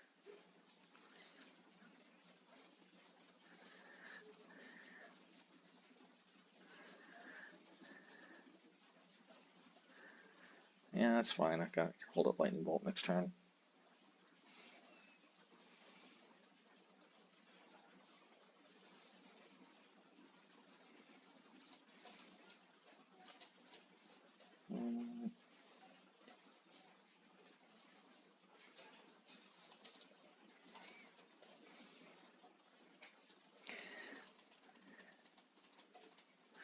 Alrighty.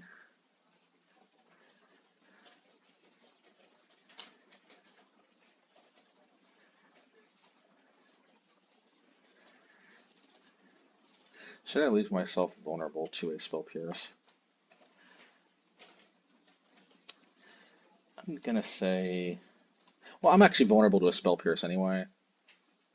Yeah, so let's just do this. Let's just play Flame Slash on my turn, because I'm vulnerable to a Spell Pierce either way.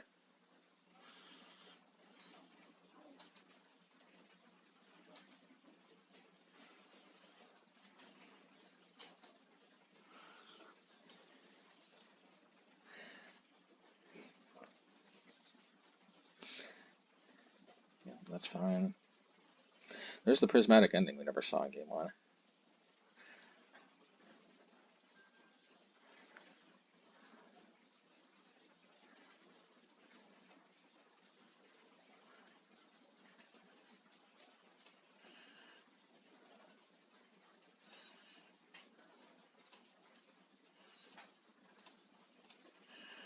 Alrighty.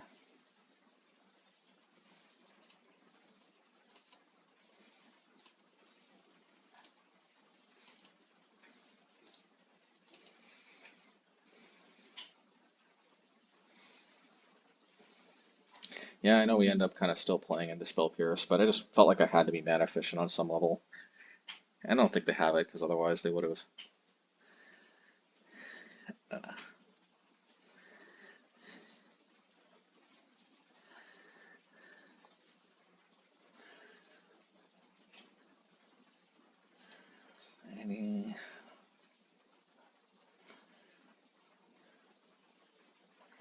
Alright, well, we'll try to bolt here. Do they got the Spellpierce or not? Not.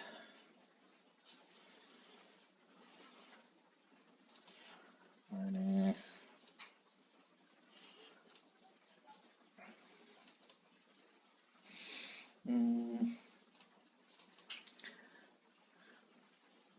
Just really want to find a lantern if I can. I don't think it's worth. I think it's better than getting one token here. This works too. Hopefully they don't Spellpierce me, bro. I guess they had to use their treasure token.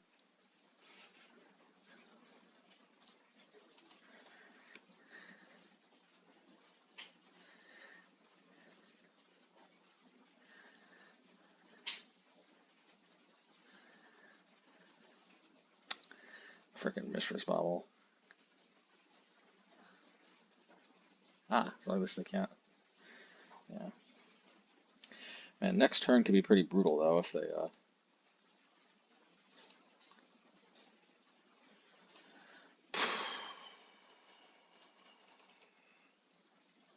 that last card in their hand is a frickin' okay, they just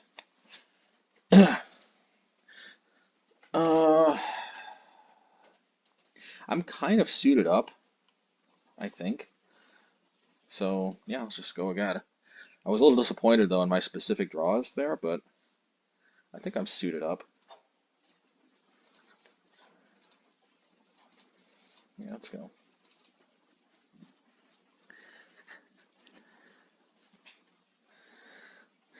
Raggy Taggy. Okay, Raggy Taggy.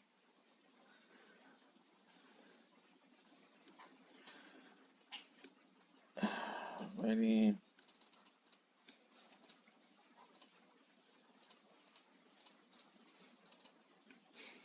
It's just so backbreaking if they have Spellpiercer. Yeah, so backbreaking if they have Spellpiercer, even though so they could dash Ragavan here, but again, it's just so backbreaking if they have Spellpiercer. Okay. I don't want to expose Soul Guide Lantern to Spellpiercer, so we're going to do this. Well, we're almost certainly going to crack it.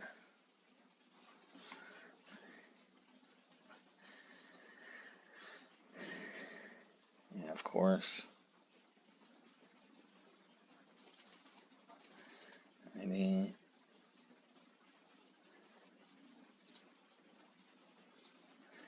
Alrighty.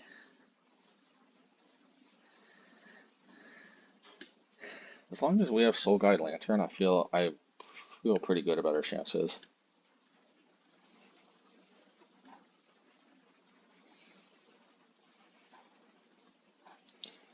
Soul Guide Lantern is a house against this deck, unlike Murktide.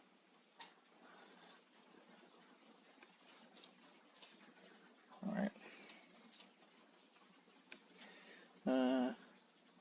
Yeah, I think Flame Slash is slightly better.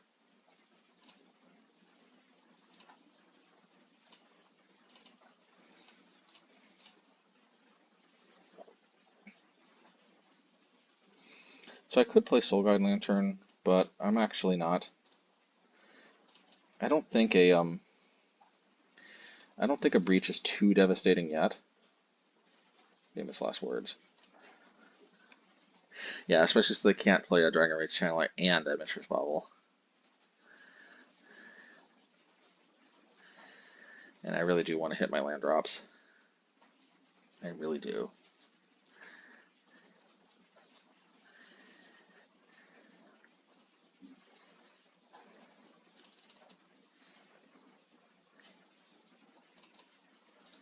Plus, the earlier I play out Soul Guide Lantern, the more devastating it is if they kill it before I can take more cards out of their graveyard. was a very weak sauce hit, but so it goes. Come on, land drop. Okay, that's a land drop if I've ever seen one.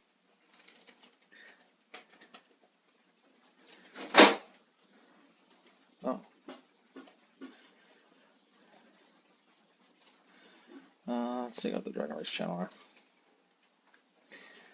Alright, I am gonna do this. I am risking a little bit, getting rid of the Fury, but I just think it's too good of an opportunity to pass up. There's a good card to fall back on. I have instant sorcery artifact creature. Oh, excuse the bird.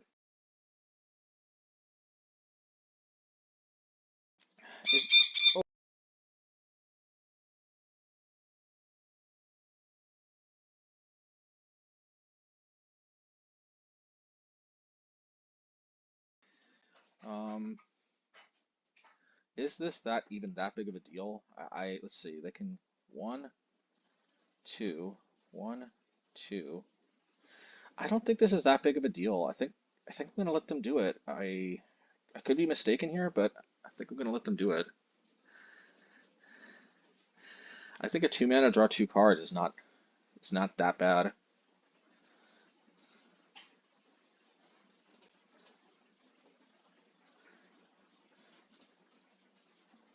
I would have considered just expressive iterationing if I were them, I think. I guess they still can. Yeah, they still can expressive iteration. So I guess they can draw 3 cards. But I still think it's fine. I'm surprised they didn't expressive iteration.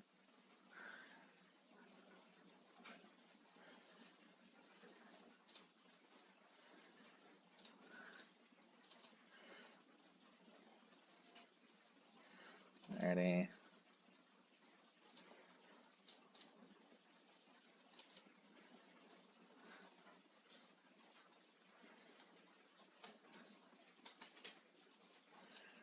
Alright, let's see here.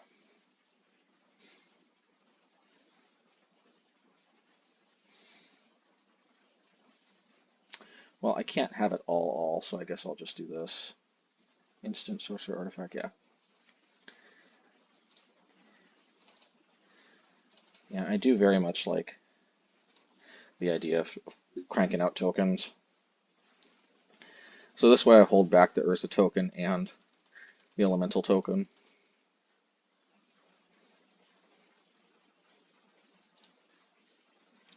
Alright, that's fine. I might have to go get Brittle Effigy, but it'll probably be worth it.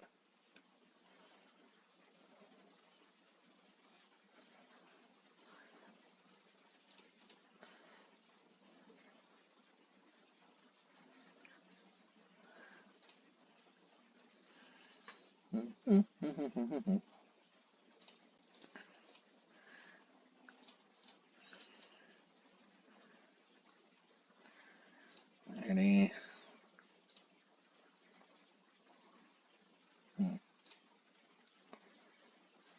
I'm a little bit worried. Should I crank out a token? I think not, because I can always crank out another token with the Urza Saga anyway.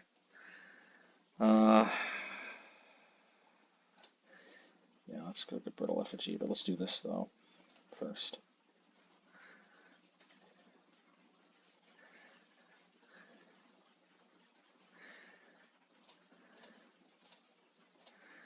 Alrighty.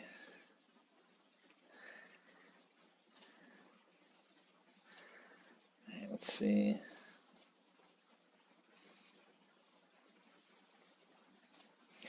Maybe I'm paranoid, just always falling back one.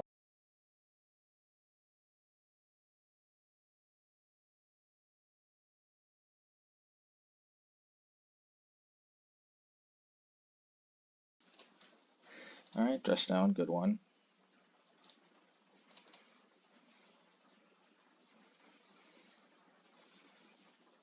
Suddenly I don't seem so paranoid anymore, do I?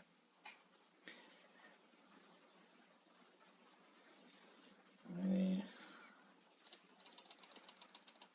Let's go.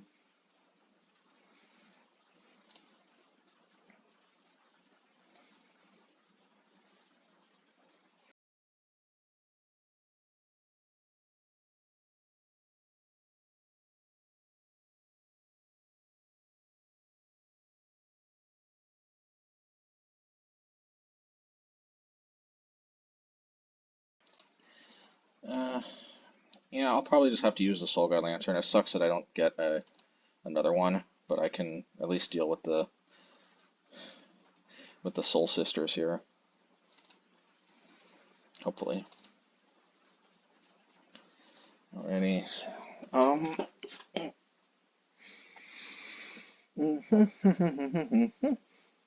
let's go. Let me take care of this one, I guess. If they have Preypiercer, you think it'll come out now? Alright, that's fine.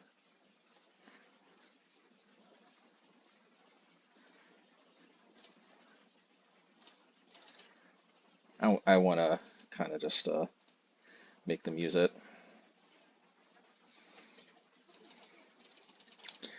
Can hopefully force the Dragon Rage Channelers into an unfavorable attack.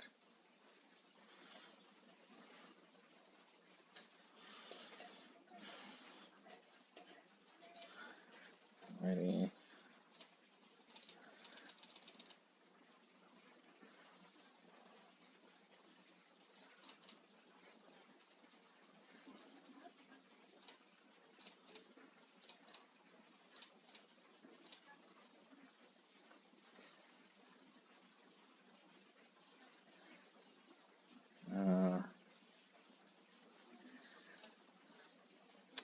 Yeah. Okay, good.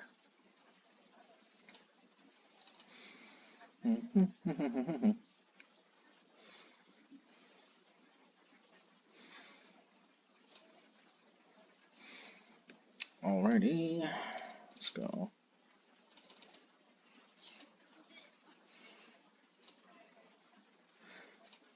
Yeah, let's hit our land drop, shall we?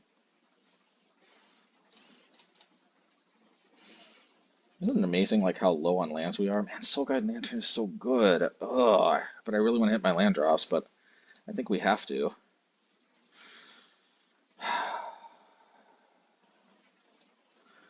Yeah, that's what it is.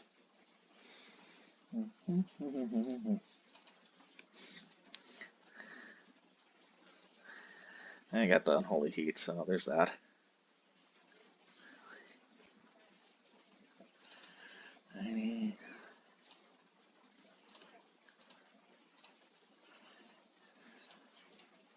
No Preypiercer. Okay, great. Ready.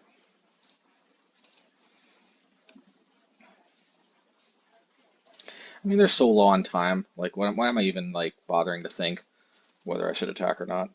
I mean, as long as I just hold out, I win. Yeah. All right. Yep. I'm pretty sure we're winning it anyway. All right. Let's see what they have to say in the chat box. Okay. I was wondering if we were gonna get some salt, but all right, cool. All right. So we have reached it. We have reached match 5. Let's go. Let's keep. Let's do it. All right. Da da da da. Da da da da da da.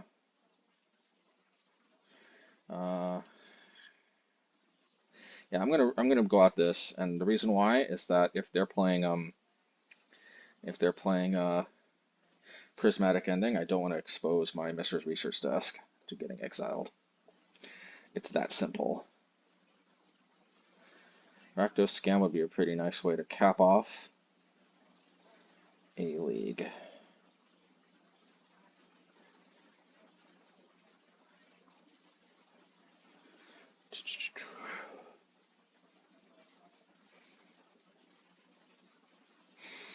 Yeah, probably take the Seasoned Pyromancer.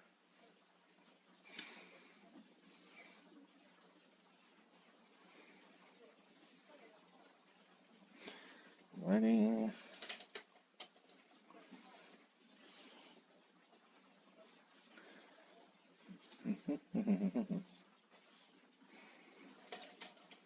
Alright, get the Filigree out there.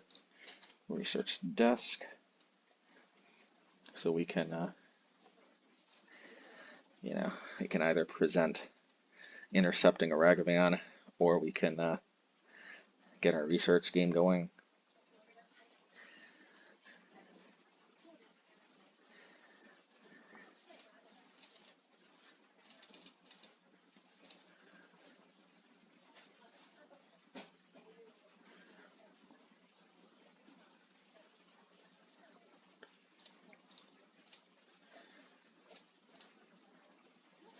Yeah, there's a Saga. Yeah, they could Blood Moon me, but, you know, sue me. Better than Den of the Bugbear, I think. I'll take my chances.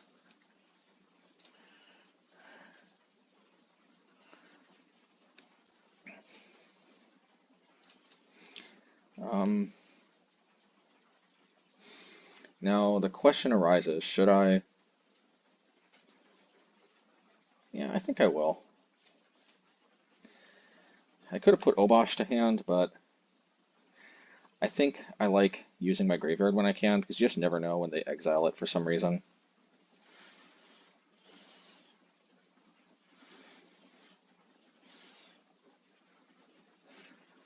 Urza Saga can be pretty dangerous if they have Blood Moon, but I think I got enough card advantage that I can probably swing this, even if, yeah, that's making me wish I put Obosh to hand, though. But I mean, I would have gotten stuck with drawing this anyway. And Lightning Bolt, you know, will taking them down 3 damage really make a difference in the end? I don't know. I'm fine with taking a Raga hit. It's really Blood Moon that I'm worried about, which they do seem to be main decking nowadays. But they wouldn't have fetched like that if they had Blood Moon, I don't think. I mean, hey, I could be wrong, but I don't think.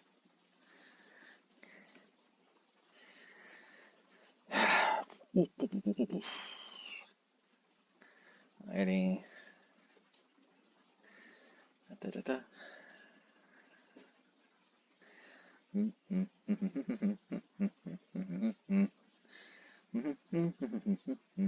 Oh, it's Jund.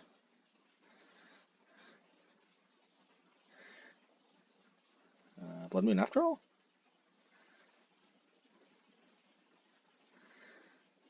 I mean, maybe they already have Swamp in their hand. Okay, that's not Blood Moon, so I think I'm okay.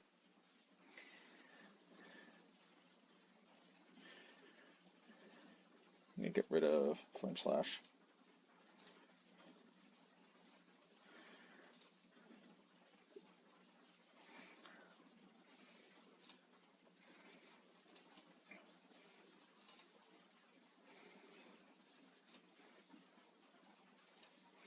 Yeah, I'll just do this. Go after Inquisition.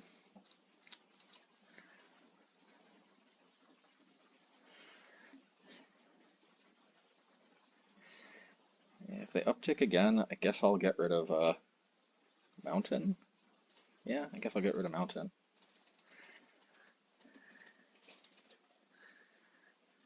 Nah, I don't know. Do I really want to get rid of Mountain?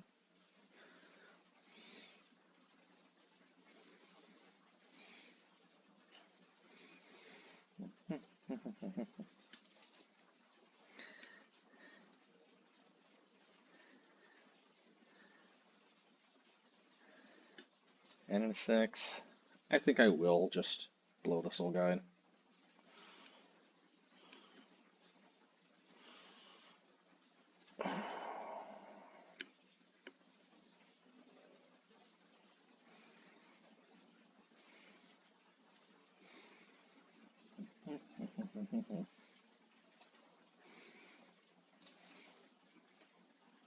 Is this too good of a pitch also to get Liliana? I want them to actually have to pay a cost to upticking.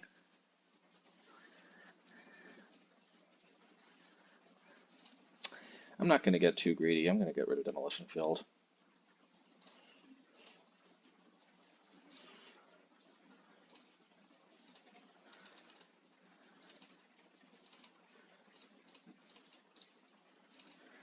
Alright.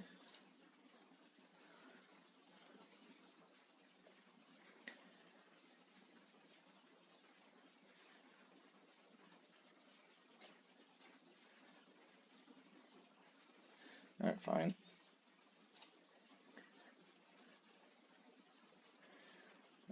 You know what I can do actually now? I can Den of the Bugbear. So don't mind if I do, right?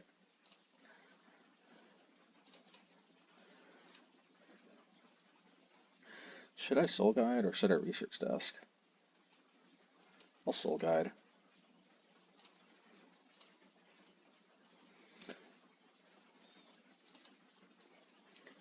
But I will also do this.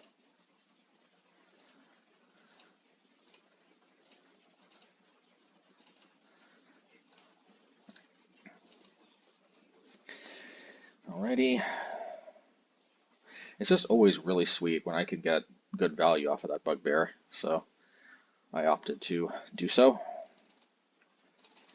Because I got a Goblin token and I sniped out a Planeswalker, and I can use the Unholy Heat to deal with the other one, which I think I will.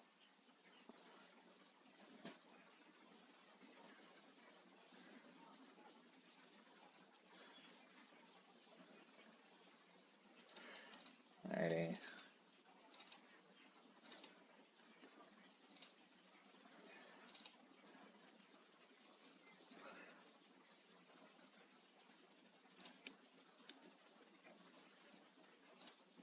Yeah, I could play Fable, but I'll try to maximize my card advantage. I mean, why not, right? Yeah, this is where I definitely get Research Desk, though.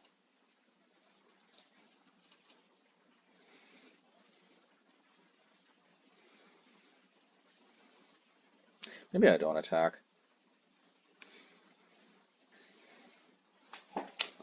Now that I think about it, I probably should have played Fable. Because then upticking Liliana would have been not that great.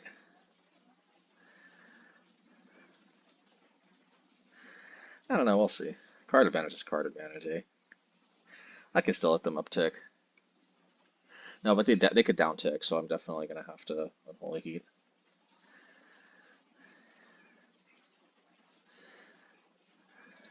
What is this? What is this? What is this? Kolagon's Command. You discard a card.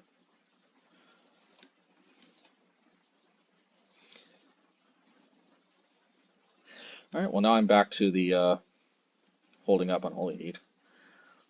If they downtick, I'm actually okay with that.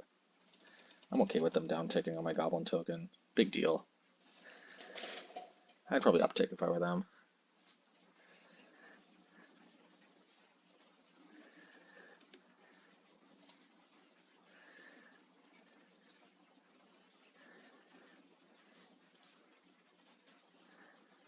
There discards a card.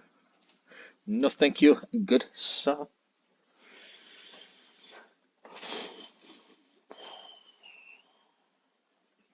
Alrighty.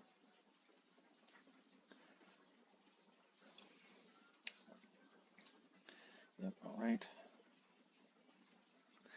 Always nice. Yeah, I'm Soul Guiding. I don't want them to get Bugbear. No thanks.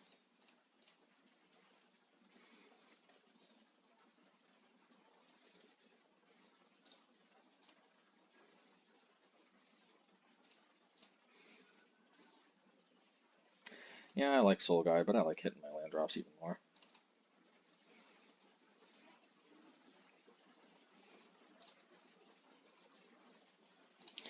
Yeah, let's just Fury the place. Let's Fury this joint.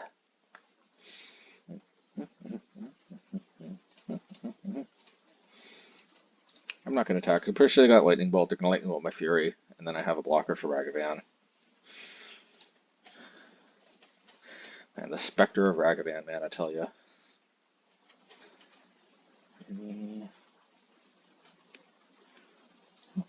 Or not.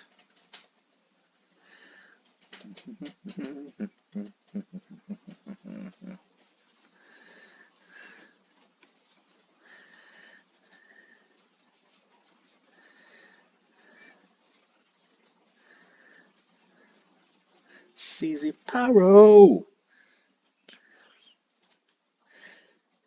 Yeah. CZ Pyro USA. Yeah. Okay, let's see here.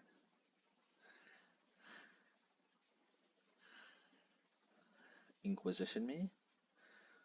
Believe it or not, I don't think I actually have anything good for Inquisition, but it's just me.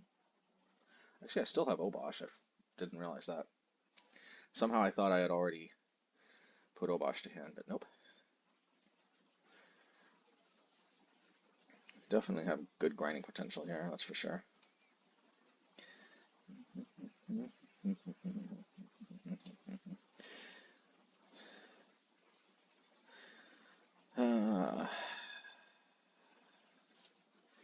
Yeah, let's do this. Actually, I should have Pyrite Spellbombed and attacked with a Bugbear, but it's okay.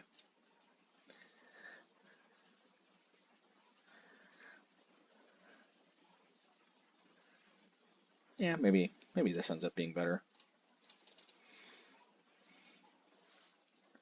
Don't mind if I do. Gotta love it.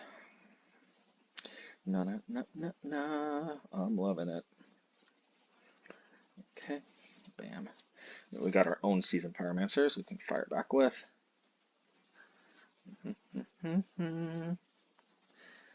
Alrighty, let's go.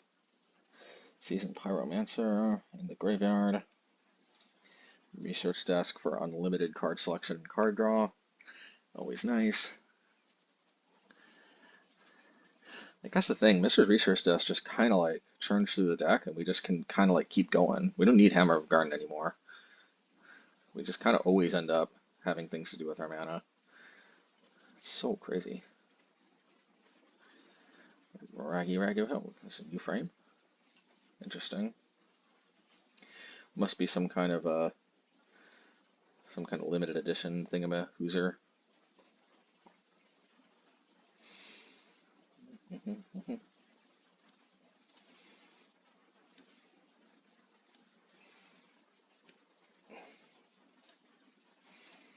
Alrighty, let's go.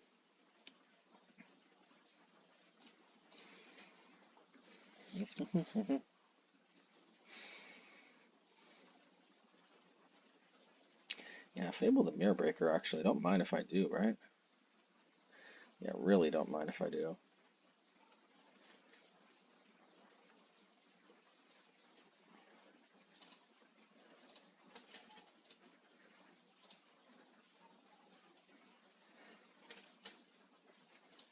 Yeah, you know what I'm going to do? I've had enough of this.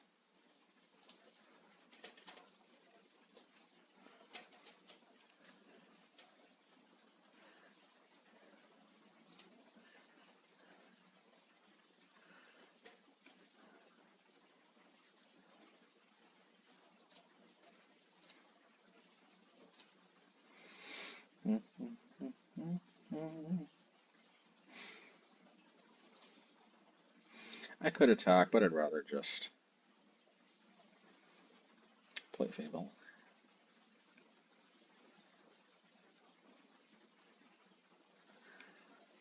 Let's play Fable, let's play Fable. Here we go, here we go.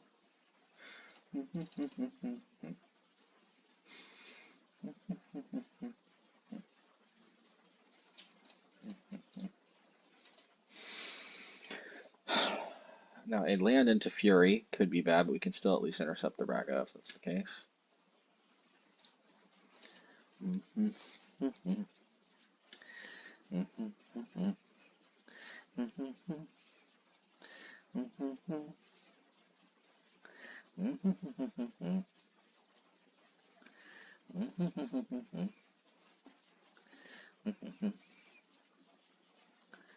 Ooh, it is Fury.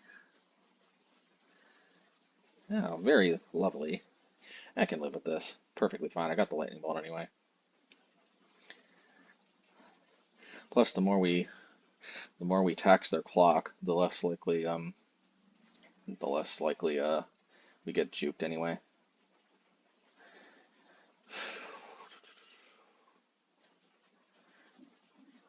Yeah, obviously, Seasoned Pyromancer and Goblin Shaman.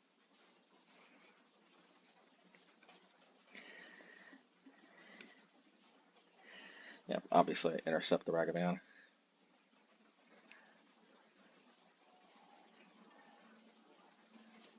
Yeah, obviously, I just take that. Alright, you know what I'm gonna do. Bam, bam, bam.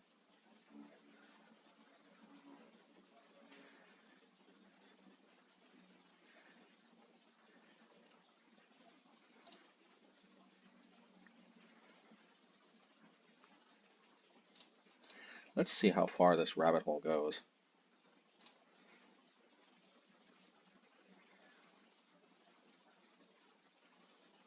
Yeah, I thought so.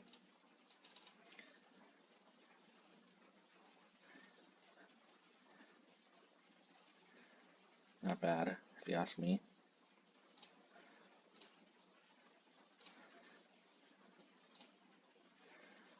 No, I'm not going to discard anything. No thanks.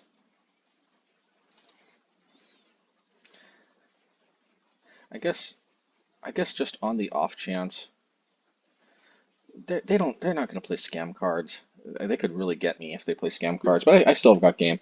The reason why I'm going to let them draw a card is that I kind of want them to attack with Ragaman, and I think like this they would obviously attack because otherwise I'm incentivized to chump block Fury.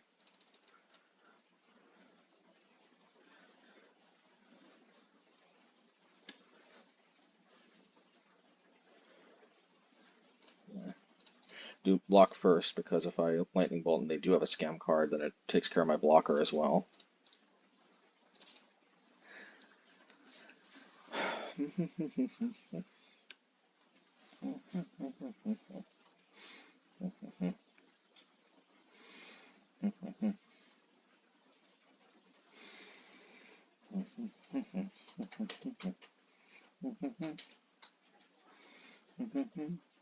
Ooh, Tarmogoyf.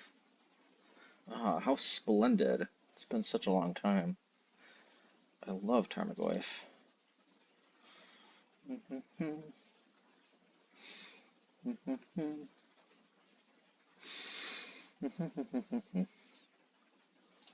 That's good, actually. So hopefully I can play Seasoned Pyromancer and get the tokens back.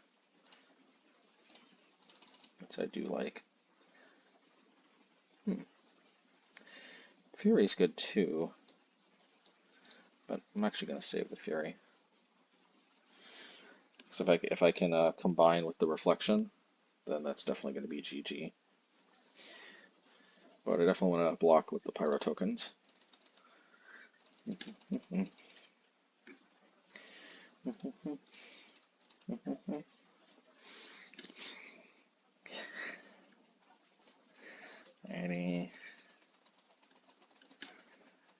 But they don't have like Temur Battle Rage. Ooh, saucy.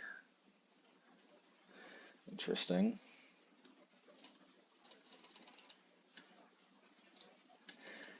I mean, I could block my Pyro to their Pyro, but why? I fail to see the point.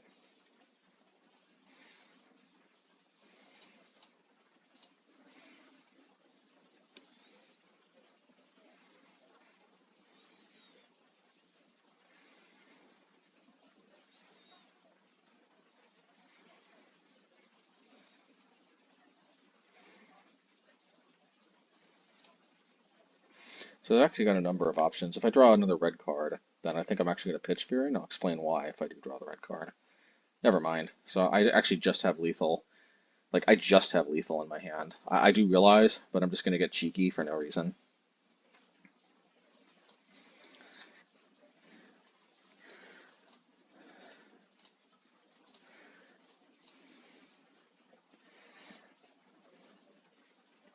Yeah. But I realized I did have lethal, obviously. It just would have been, it's just kind of slightly more stylish to crash in with Fury. Brittle Effigy seems like a good call. See, this is like Brittle Effigy seems like an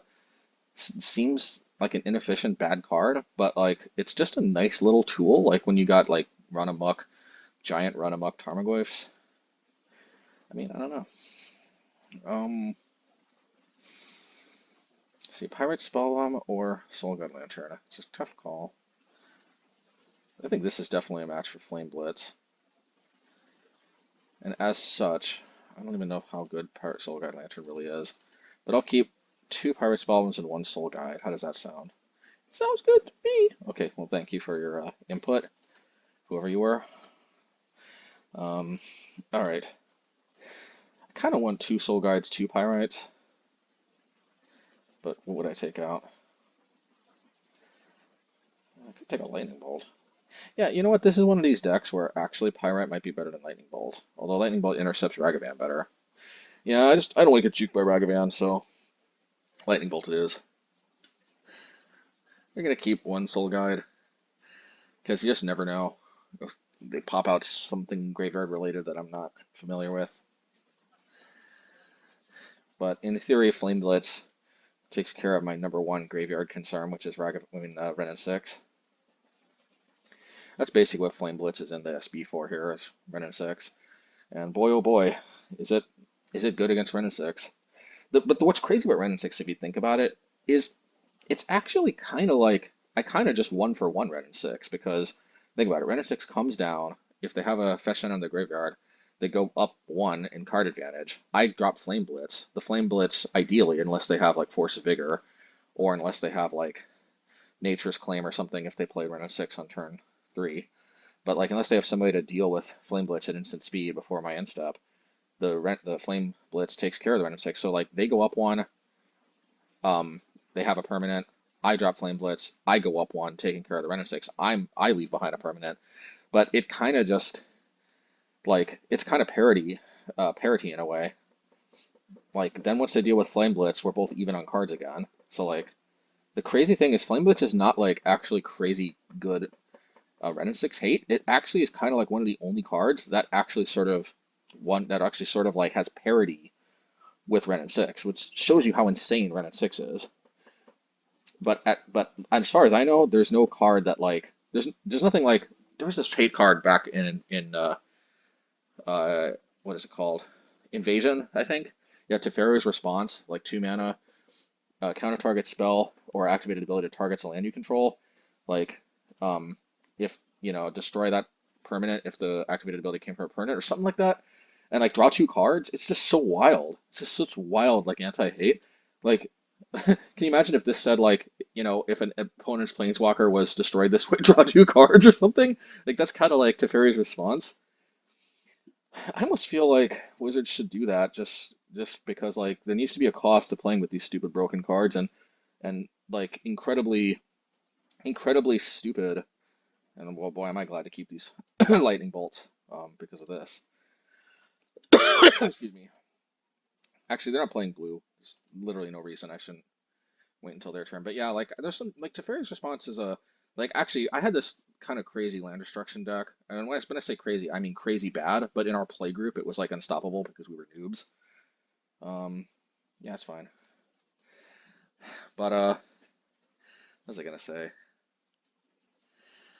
Yeah, just as soon as my play, like I had this land destruction deck that my group couldn't deal with. As soon as somebody found out about Teferi's Response, it was kind of over.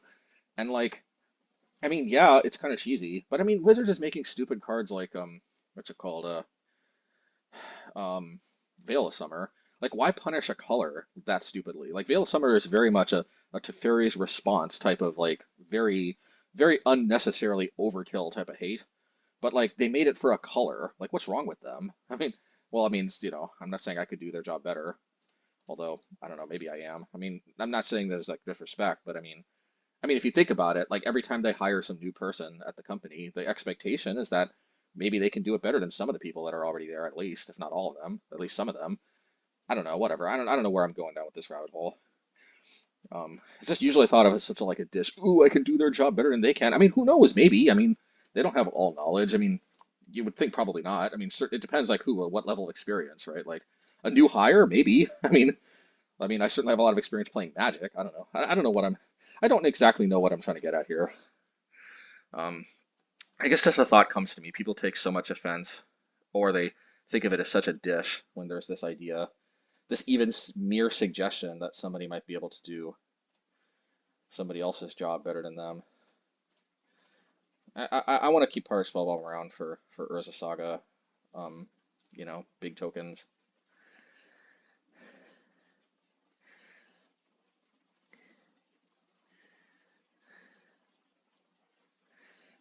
And we got the Parade of Ragavans. Very interesting.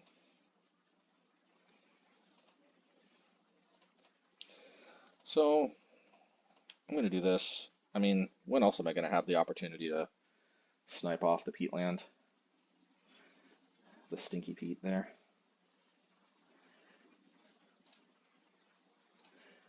And yeah, they could dash me, but I'll just do that.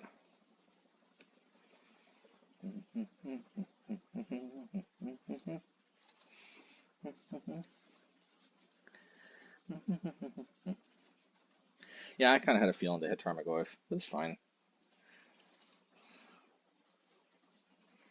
Does this one-shot? See, instant sorcery creature land? Yeah, one-shot's nice. Do I want to play it just yet? I think no. I'm going to try to get my value out of my Urza tokens. This could be a big mistake, but I'll take it. If they put Planeswalker or something into the graveyard, then like, fun's over. Ooh, Tarmogoyf. Okay. So just putting enchantment into the graveyard, I don't think is going to irretrievably affect this calculus.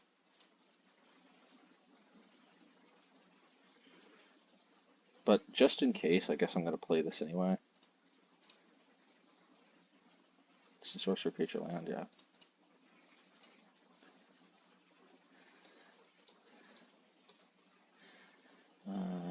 Brittle Effigy.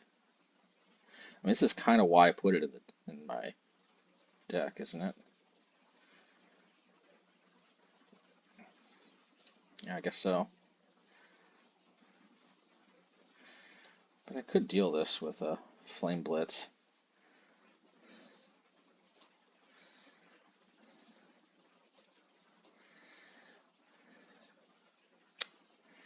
Yeah, I shouldn't have got a Brittle Effigy because I didn't realize this until right now, but the instant I put an artifact into the graveyard, suddenly, yeah,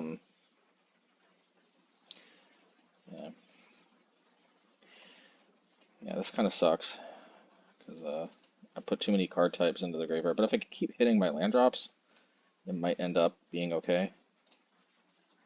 I shouldn't have played that, yeah, but you know what, I'll take this, Maybe that's a mistake though. Maybe I should have taken Lightning Bolt. Lightning Bolt actually could have taken this down.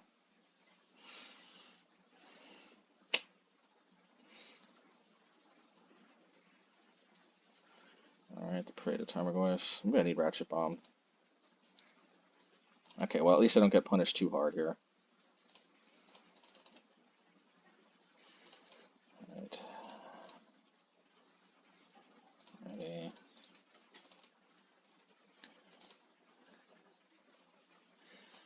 Ready.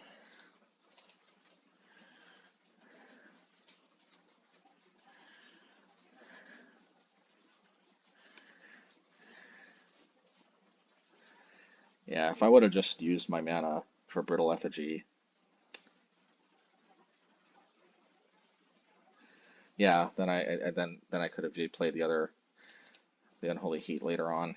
It would have been way more efficient, but I still might be able to weather this storm.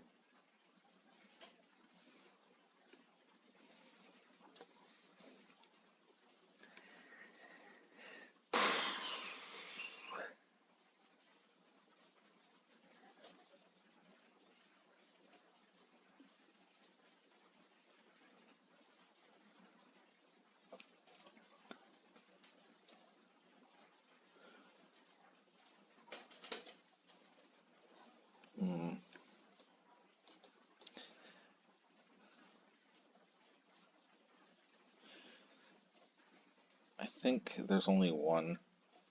You know what? I'm going to play Pyrite Spellbomb actually, because what this can do is this can threaten. Yeah.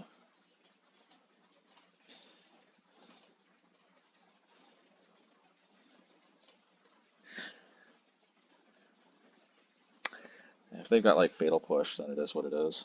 But we'll see. Kind of had to threaten something there.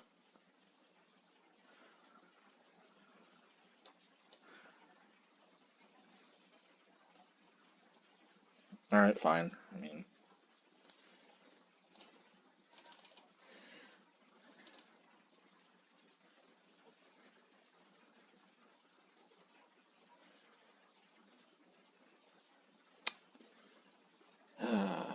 this kind of sucks.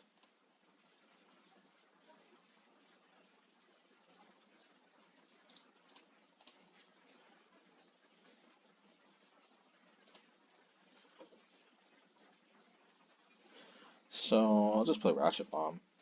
Gosh, so stupid. I think I need Pyrite Spellbomb. I don't think I need Lantern. Maybe one, maybe only 3 Ratchet Bombs is fine. Fable seems good, but maybe I'll just play Cleansing Wildfire since I'm already playing 2 drops. Yeah, that seems reasonable to me. Do I really need Flame Slash though?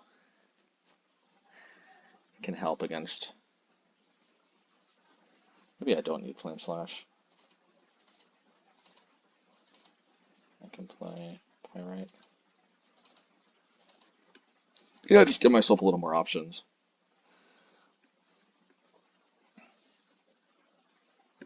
Yeah, that was all my fault. I should have just played Brittle Effigy. Because what I forgot is that I would lost 2 Urza Sagas, making my lands go down. So if I would have just used the Brittle Effigy while I had 4 mana before they went away, which I did actually have one turn I could have done that, the same turn that I played Unholy Heat. Yeah, then I could just use the Unholy Heat later. Brittle Effigy notably exiles itself. If for any of you are thinking like, well, Brittle Effigy would go to the graveyard and then the perma would be a 6/7. Not actually. It still would have been a 4/6, still ripe for the Unholy Heat because Brittle Effigy exiles itself for what it's worth. Not always super relevant, but super relevant there. So that was just me being an idiot. My bad. I mean, Tarmogoyf is a little trickier without Relic, but I still think I got this.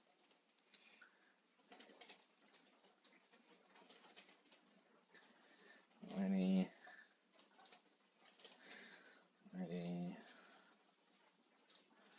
Let's go. Let's go.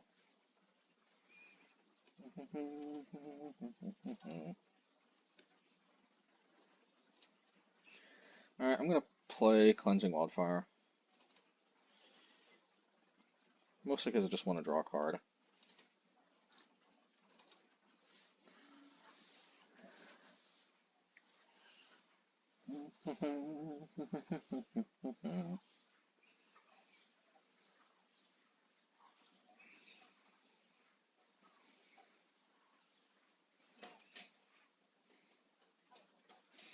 Alright, well I got the Demolition Field game going, which is always nice, I suppose. Maybe I should have played the Demolition Field, but there's no guarantee they would have played that, even though they just did. Alright, that's fine. I mean, I played the Cleansing Wildfire more than anything, just so I could draw a card. Okay, Flame Blitz? Nope.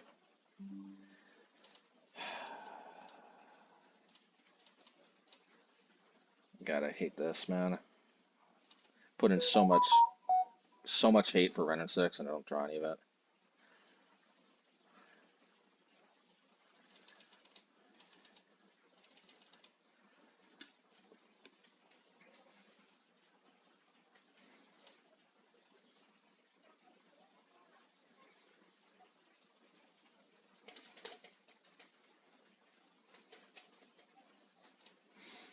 Yeah, sure, buddy.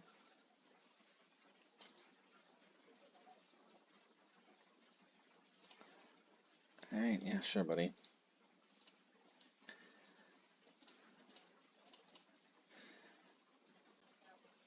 Now, land and whatever are going to go to the graveyard, so unfortunately, I think I have to do this now. I mean, I don't think I can put anything into the graveyard suddenly unless I'm missing something. I think that should deal with it.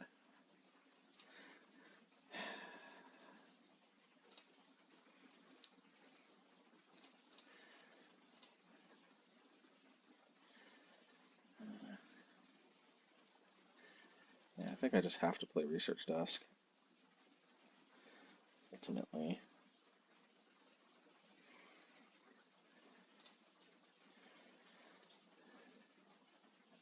Now, I'm sure they have Lightning Bolt, but might as well try to make something happen here. Yeah, that's fine.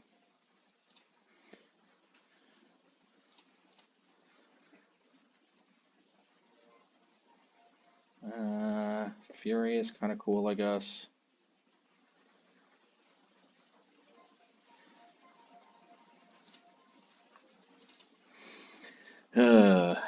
So I'm going to do this just in case they play like Thoughtseize. I guess I can Lightning Bolt the red and 6. Maybe I should. Yeah, fine. You win. I agree. That was the right call. Thanks, Mickey Mouse. I really needed that confidence boost. Alrighty.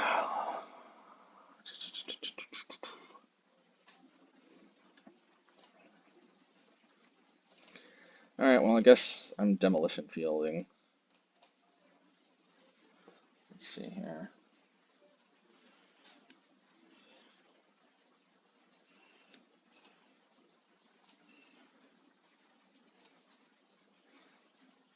Take them off of green.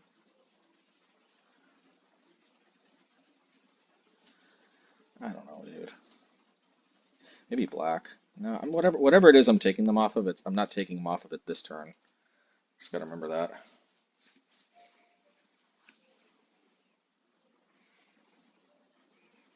Oh, yay, they didn't, they already had their mountain in their hand, I guess. Alrighty. So this way I'm immune to both Inquisition and Thoughtseize, and I could put them on one land, perhaps. No red and 6, yes, thank God.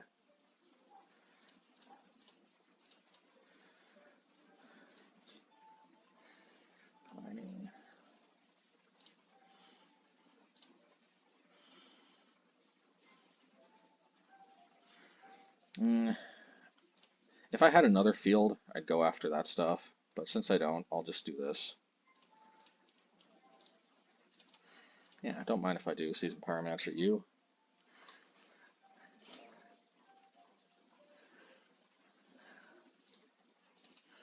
Alrighty.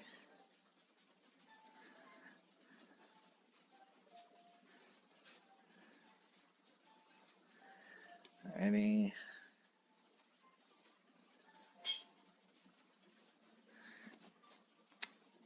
I might want to Field or Ruin that.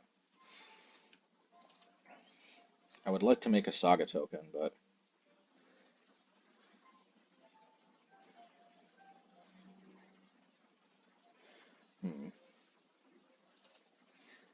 yeah, so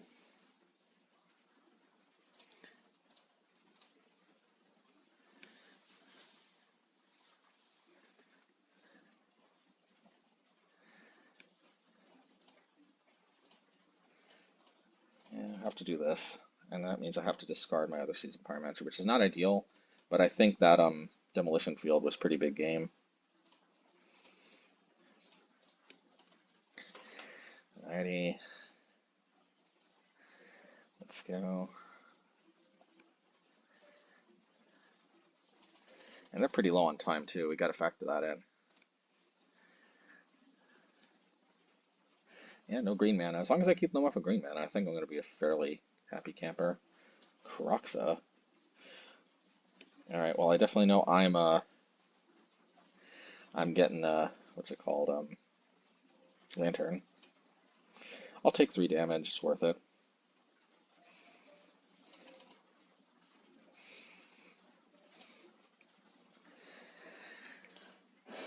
No.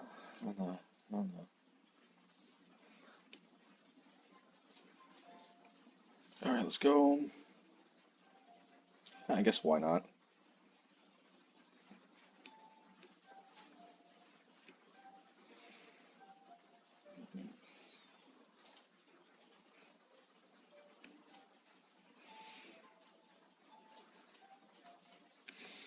Yippee, yippee, yippee. Yippee-ki-yay. See, actually, this is exactly, remember how I was saying they might have some kind of weird jukeness? Well, Croxa is exactly that jukeness, so don't mind if I do. Scooby-Doo. Alrighty. I'm not too worried about Ragavan, but I do want to close the deal, ideally. Alright, fine, jeez. Ugh, I can't just attack with Seasoned Pyromancer in peace. Alright, let's go. Flame Blitz. At this point, Flame Blitz is mostly protecting me against a Liliana because they can't play Ren and 6 without green mana. Turned out going after the green mana was a very wise choice. I really didn't know for sure which to go after, but at the time they only had one. Okay, well, this isn't the green mana. We'll see. Fury. Alright, cool. I think I'm gonna Lightning Bolt.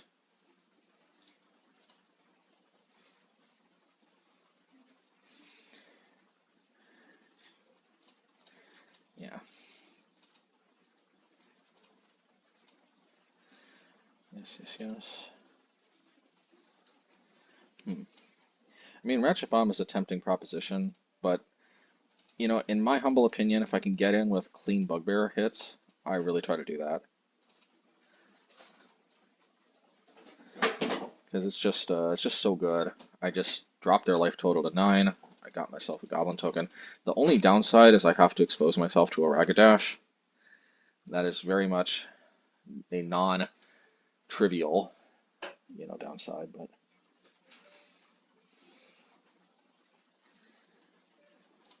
Alright, CZ Pyro. You got caught up in the CZ Pyro.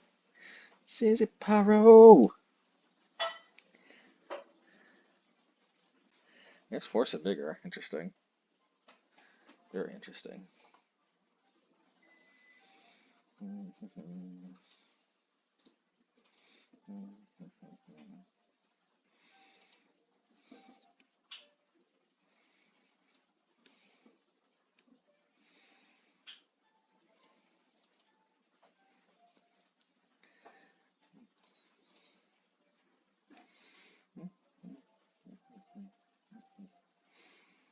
Yeah, that's a pretty big yes for me, I think.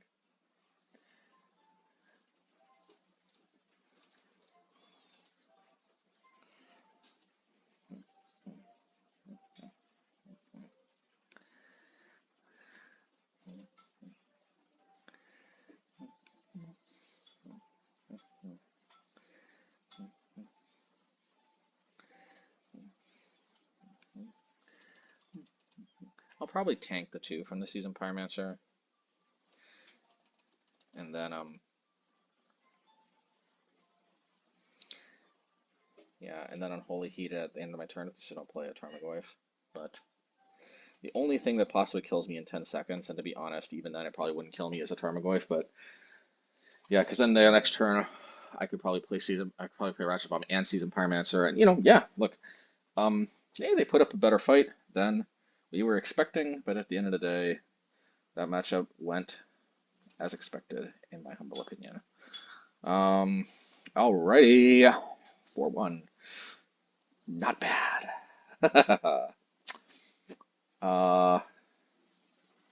Yeah, I guess I spoiled it. Yeah, sorry, but yeah. So anyway, what I might actually do is I might put the first match last. I just hate starting off the league with a loss.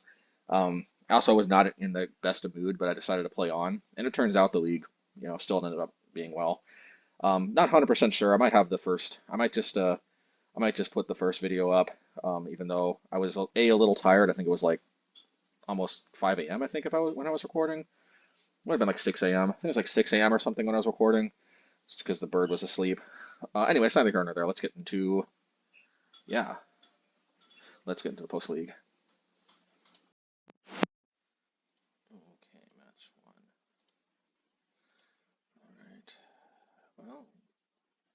Seems like as good of a hand as any we could hope for. Let's give it a go, shall we?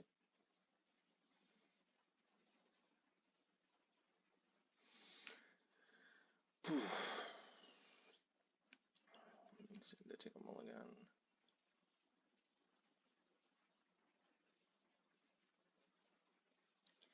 Okay, both starting on 7. No, it's Rhinos. Well, at least now we have the Ratchet Bomb. This might be a quick game though. It's very hard to win game 1, and it's unfortunately the Ratchet Bombs give us a chance, but they're not like some kind of knockdown, you know, guaranteed to win type of card. So we still end up having to get kind of lucky, if that makes sense. Because we still have to.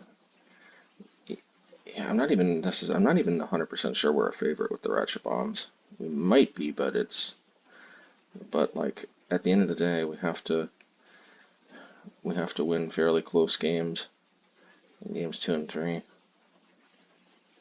that make sense?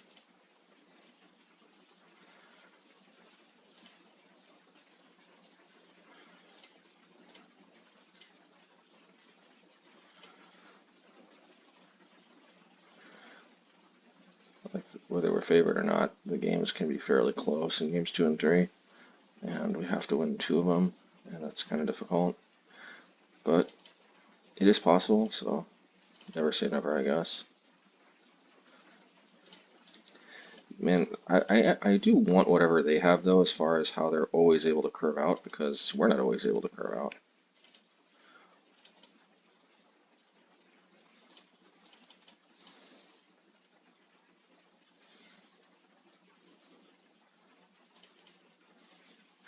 Well, here comes the Rhinos, most likely. I actually would kind of like it if they force negation this, because that means they're not Rhinoing, so. But they're Rhinoing. Well, they got a blue land, so I mean, does that mean they are? Oh, not bad. Yeah, because I mean, why would they force a negation right then, right? Because if they force a negation right then we could Fury, because otherwise they couldn't. Yeah, too bad we drew another Fable.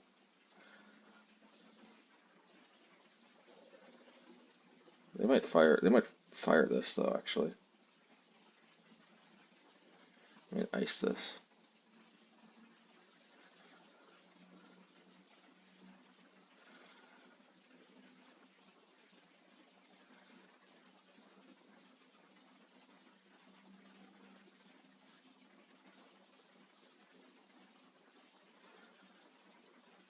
I think they're thinking about it a lot. They want to ice this.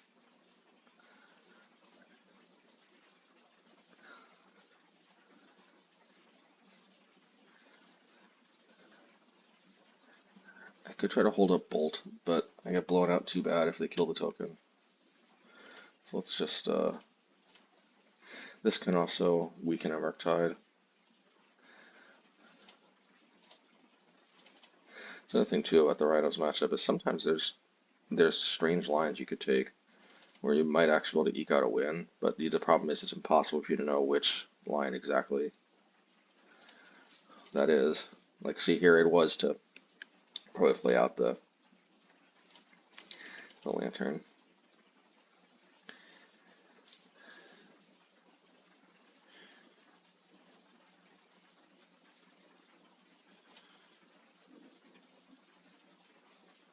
Okay. Well, we finally get the parade of Rhinos. Force Fire Ice. Well, they have main deck Blood Moon. That's new. I kind of like that because, needless to say, main deck Blood Moon. Well, actually, main deck Blood Moon kind of messes with our Urza Sagas, but I still think it's probably the lesser 2 evils overall.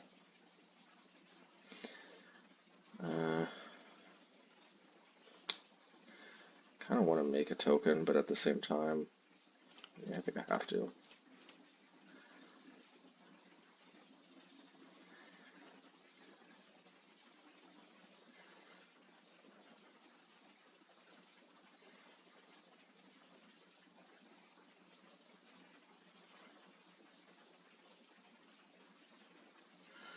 I gotta fire this in response.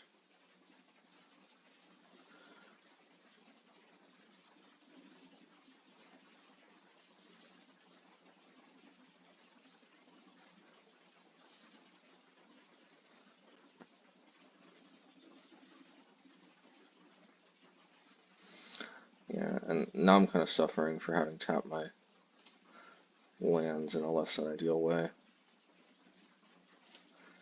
But it is what it is.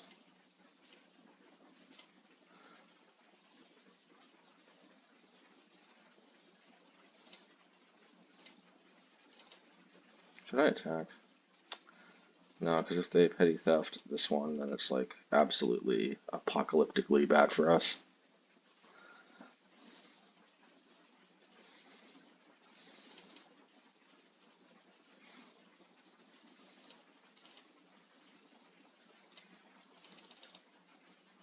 I think we may actually crack this. Oh no, I'll crack the Mishras.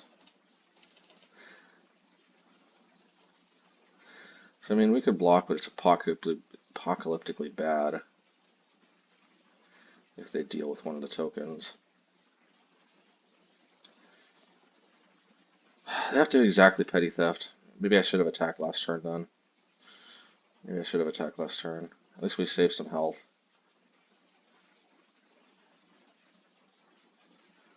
Okay.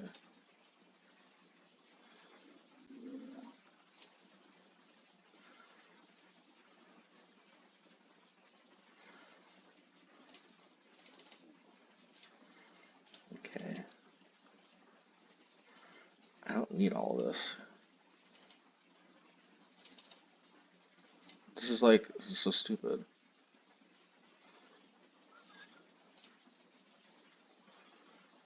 I guess I should play Fable.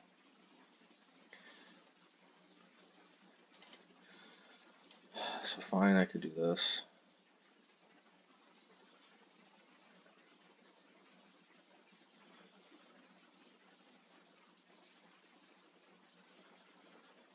Right, and land enchantment, sorcery artifact, I think so.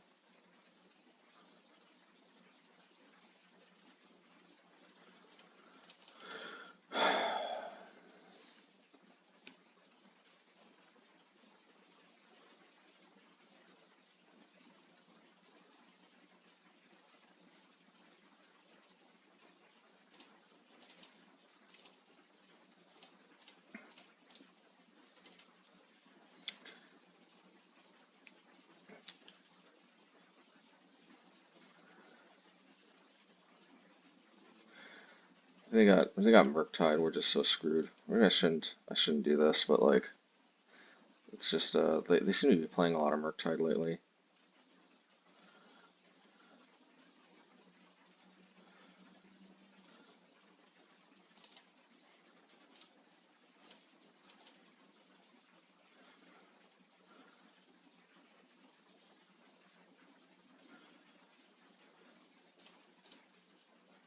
We're in really bad shape if we don't draw some kind of removal spell. I guess we have another shot, or I could try to put Obosh to hand, but no, I'm gonna keep digging, man.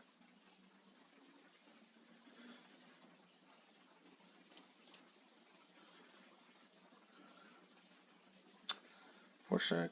I guess that's better than nothing, but it'll have to be for next turn. God, got another 3.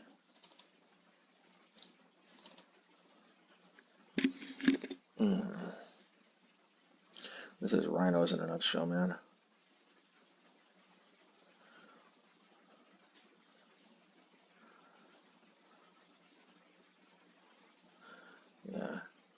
Yeah, I couldn't have thought of a more Rhino scenario if I tried. It always feels like we kind of get screwed though on removal when we happen to be against Rhinos.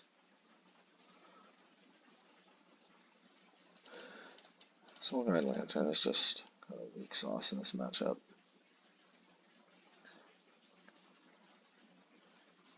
Might as well go all in on the Cleansing Wildfire since we're going to bring in the Ratchet Bombs anyway.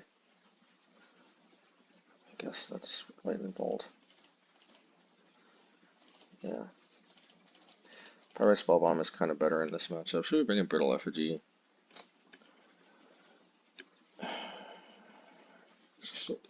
It's so clunky if we draw it. It's probably better than one Pyrite Spellbomb. It's a very big if, but it probably is.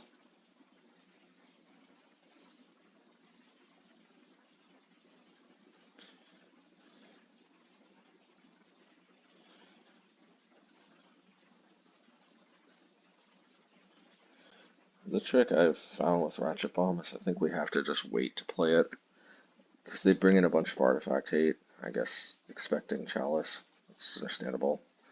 But the problem is that we still have to fight through Force Negation and Mystical Dispute. I wish Rhinos didn't have so much counter magic, that's the issue. Like, why does this deck get to have so much counter magic? This is just ban Force Negation, honestly. Its purpose was to try to rein in decks like this, but in reality it actually just enables them. I mean, like, how many, yeah, I guess I'll play this. We can hopefully research desk into a third land. This is also really fucking annoying too, this Gemstone Caverns. I know we used to experiment using it, but I will gladly forego using it so this stupid deck can't.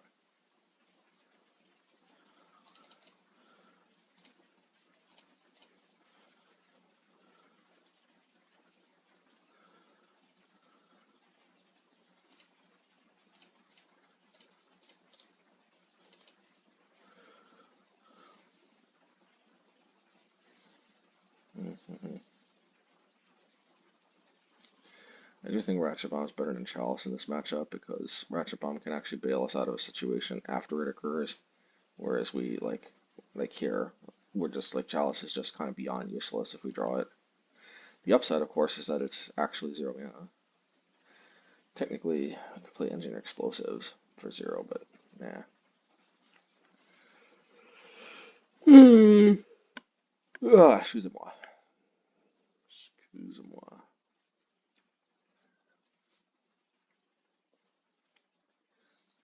Okay, cool story.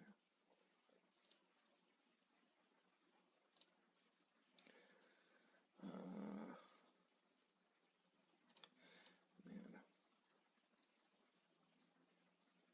I want land drops. I guess asking you shall receive, right?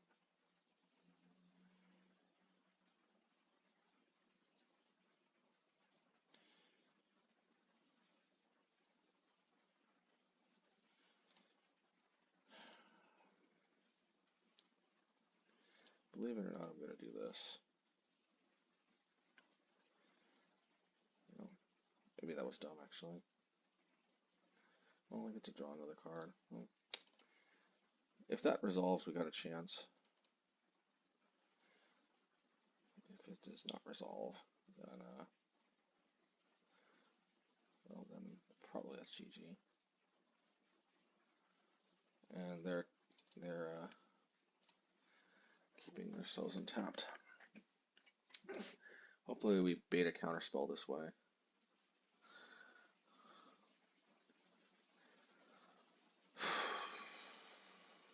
Now I just can't. Let's see here. Sorry.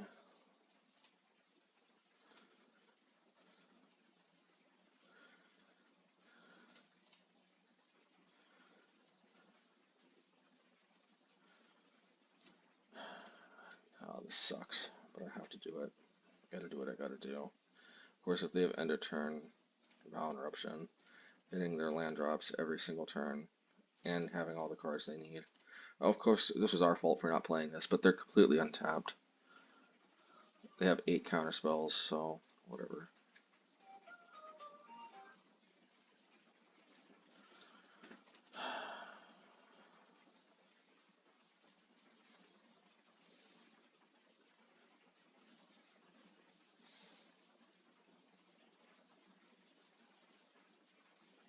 Odd that they didn't do that during their attack phase, but whatever.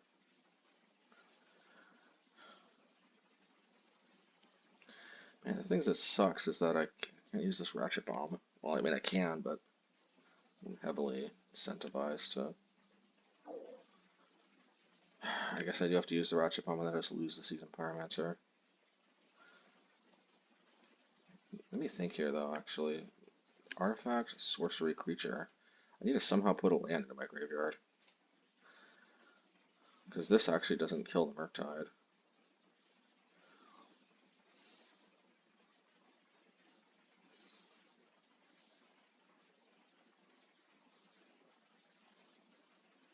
Yeah, wow, this sucks.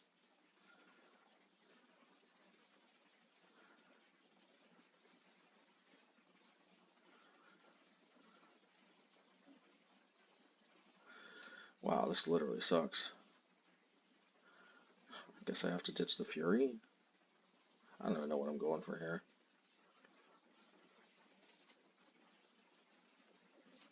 Definitely not ditching the Ratchet Bomb.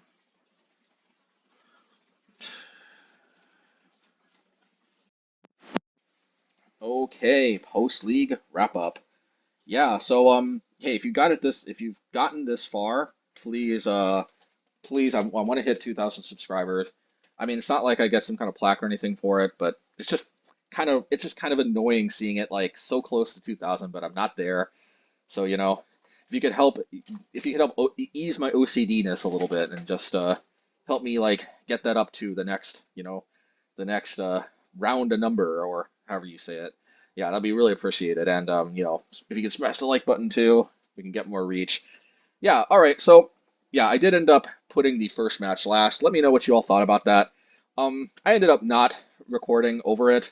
So yeah, sorry I was a little salty, but yeah, I mean, just remember I didn't even know I was gonna keep that video.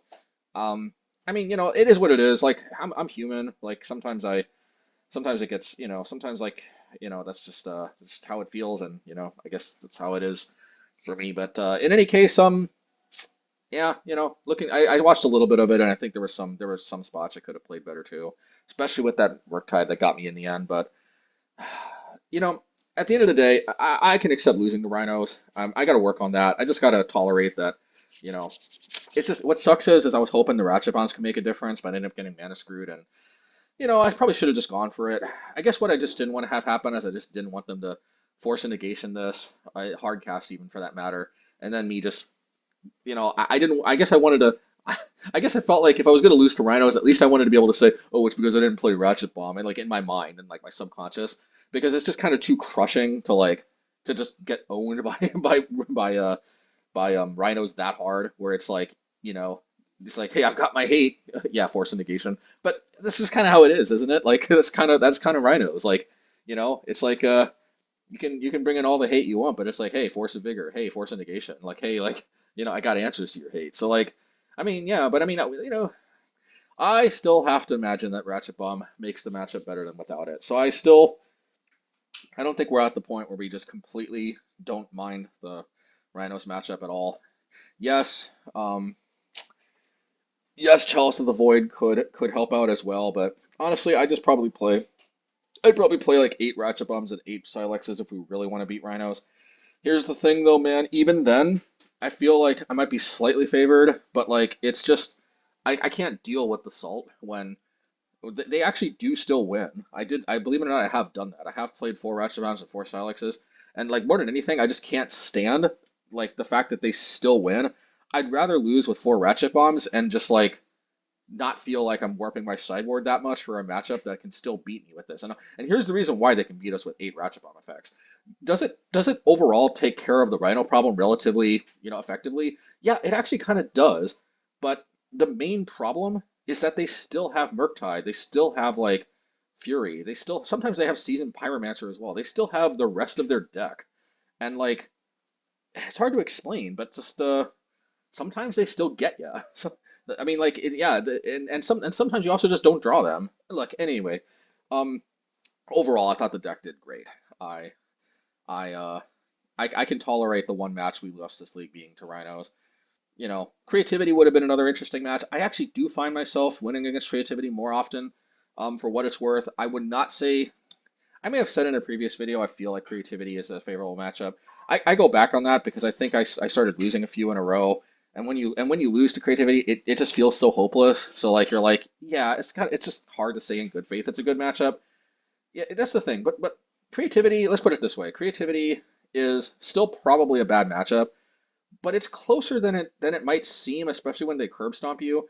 And the reason why is that it's kind of inconsistent, believe it or not. Sometimes they don't draw creativity. Sometimes their basic is in their hand, and your field of rune effects just go to town. I guess if I played Blood Moon, but they can just spell pierce Blood Moon. So like that's just been my experience. When I see some people on YouTube like Electric Bob play variants of Obosh Red, and they're playing Blood Moon, and they just own creativity with Blood Moon. I don't know what they're doing to make that happen, because when I play Blood Moon, they don't. I don't know. Maybe it's because they see MHayashi and they're like, oh, Blood Moon. That's literally might be what happening. They just see my name and they don't even see MHayashi. They see Blood Moon. It's just they read Blood Moon. Because they never tap out. They always hold up either Spell Pierce or Prismari command, create a token, the creativity on their turn. I got Blood Moon, but they still got an Archon. Um, or they or they're playing frickin' what do you call it? Or they're playing frickin' um uh Rags to Riches or whatever, Strike It Rich. So they just create a token off of red mana. Remember when they used to play that hard evidence, but it's neither here nor there. But yeah, now sometimes they're playing Strike It Rich, and what else? Sometimes they just outright spell pierce the Blood Moon, and wait until you have 5 mana is kind of like kind of hard to do. Yeah, I don't know. I don't know what these players are doing where Blood Moons, or sometimes, especially in post sideboard games, sometimes they float a green mana and they play either a Doseiju or a Nature's Claim or something. You'd be surprised. I've not found Blood Moon. Personally have found the Strip Mine strategy to be far more effective against creativity than Blood Moon. I've seen it with my own eyes though. By the way, Electric Bob's got a pretty good video up if you really want more Obosh content. I mean, let's be honest, he probably does better videos overall than me, but at least here you get it from like, I guess, the guy who created Obosh Red, sort of. I guess I am the guy who created it, aren't I? As far as I know, unless if somebody else did it before me, I'm not trying to take credit from you. I'm just not aware of it. Um, but yeah, anyway. Oh, you know what? Maybe no, that's not fair. Actually, I think Obosh Red was a standard deck. In all honesty, I was not really following it that much in standard, but as far as I know, I do believe it was a standard deck. But I think I'm what that's not here or there. Anyway, um, what was I gonna say? Yeah, I like it. Maybe there's just not much more to say. Um, oh, I forgot to say in the deck tech. You guys are probably all wondering, where's Ragavan? Believe it or not, I may actually like have gotten to the point where maybe we just leave Ragavan behind. Maybe Ragavan is just behind us. Crazy, right? Crazy thought. But here's my thinking. Okay, it's when I got a number of suggestions to just play Cleansing Wildfire instead of Geomancer's Gambit, even in Obosh, it started to make me think. If I play Cleansing Wildfire, like already I was moving Ragavan to the sideboard, and like, if I'm playing Cleansing Wildfire instead of Geomancer's Gambit, then I can already keep my opponent off of Tron starting on turn two, and there's just not as much need, I think, to play Ragavan. I don't have as much, like, I have a way besides Ragavan to bridge into turn three, where I can keep them off of something like Tron or something, or Karoo Land or something. Anyway, look, oh, excuse the bird. I think the bird chirps were relatively minimal, so I'll probably just end it here. But yeah, believe it or not, I wonder if I'm going to sell the Ragavans or not. That's to be seen, because I'd hate to sell them and have to buy them again. But believe it or not, our days of Ragavan may actually be behind us. So hey, for all those who just wanted to play this deck but couldn't because of Ragavan, maybe it's time to rejoice, because I think this is the closest I've ever been to just outright saying that Ragavan's just not the optimal way to build the deck anymore. It just might not be. That just might be the truth. Main deck or sideboard. I've just never found it to be particularly like that much of a game changer, at least in this deck. I mean, sure, there are other decks where it probably is, but in this deck, yeah. Anyway, look, let's go. Yeah, thank you so much. And by the way, quick patron shout out. Thank you so much for all of your support, especially since the channel seems to be actually growing. So thank you so much, Patrick, Westman, if that's how you pronounce it, Jules Vero, Kevin Rubach, Roland Shonenman. Also, thank you for suggesting Goblin Engineer, S. Robertson, Sophus Garrett, Erwin Lopez, Stanley Franks, Kyle Walters, Mark, Z. Cole Smith, Lucas Frank, Andrew Watson, Michael Patton. Thank you so much. And thank you for everybody else who was a patron, who isn't anymore. I get it. Sometimes you can't, sometimes stuff comes up and you can't. You can feel free to come and go as you please. But however long and however much you're able to support, it's also much appreciated. Thank you, everybody, and until next time, take care.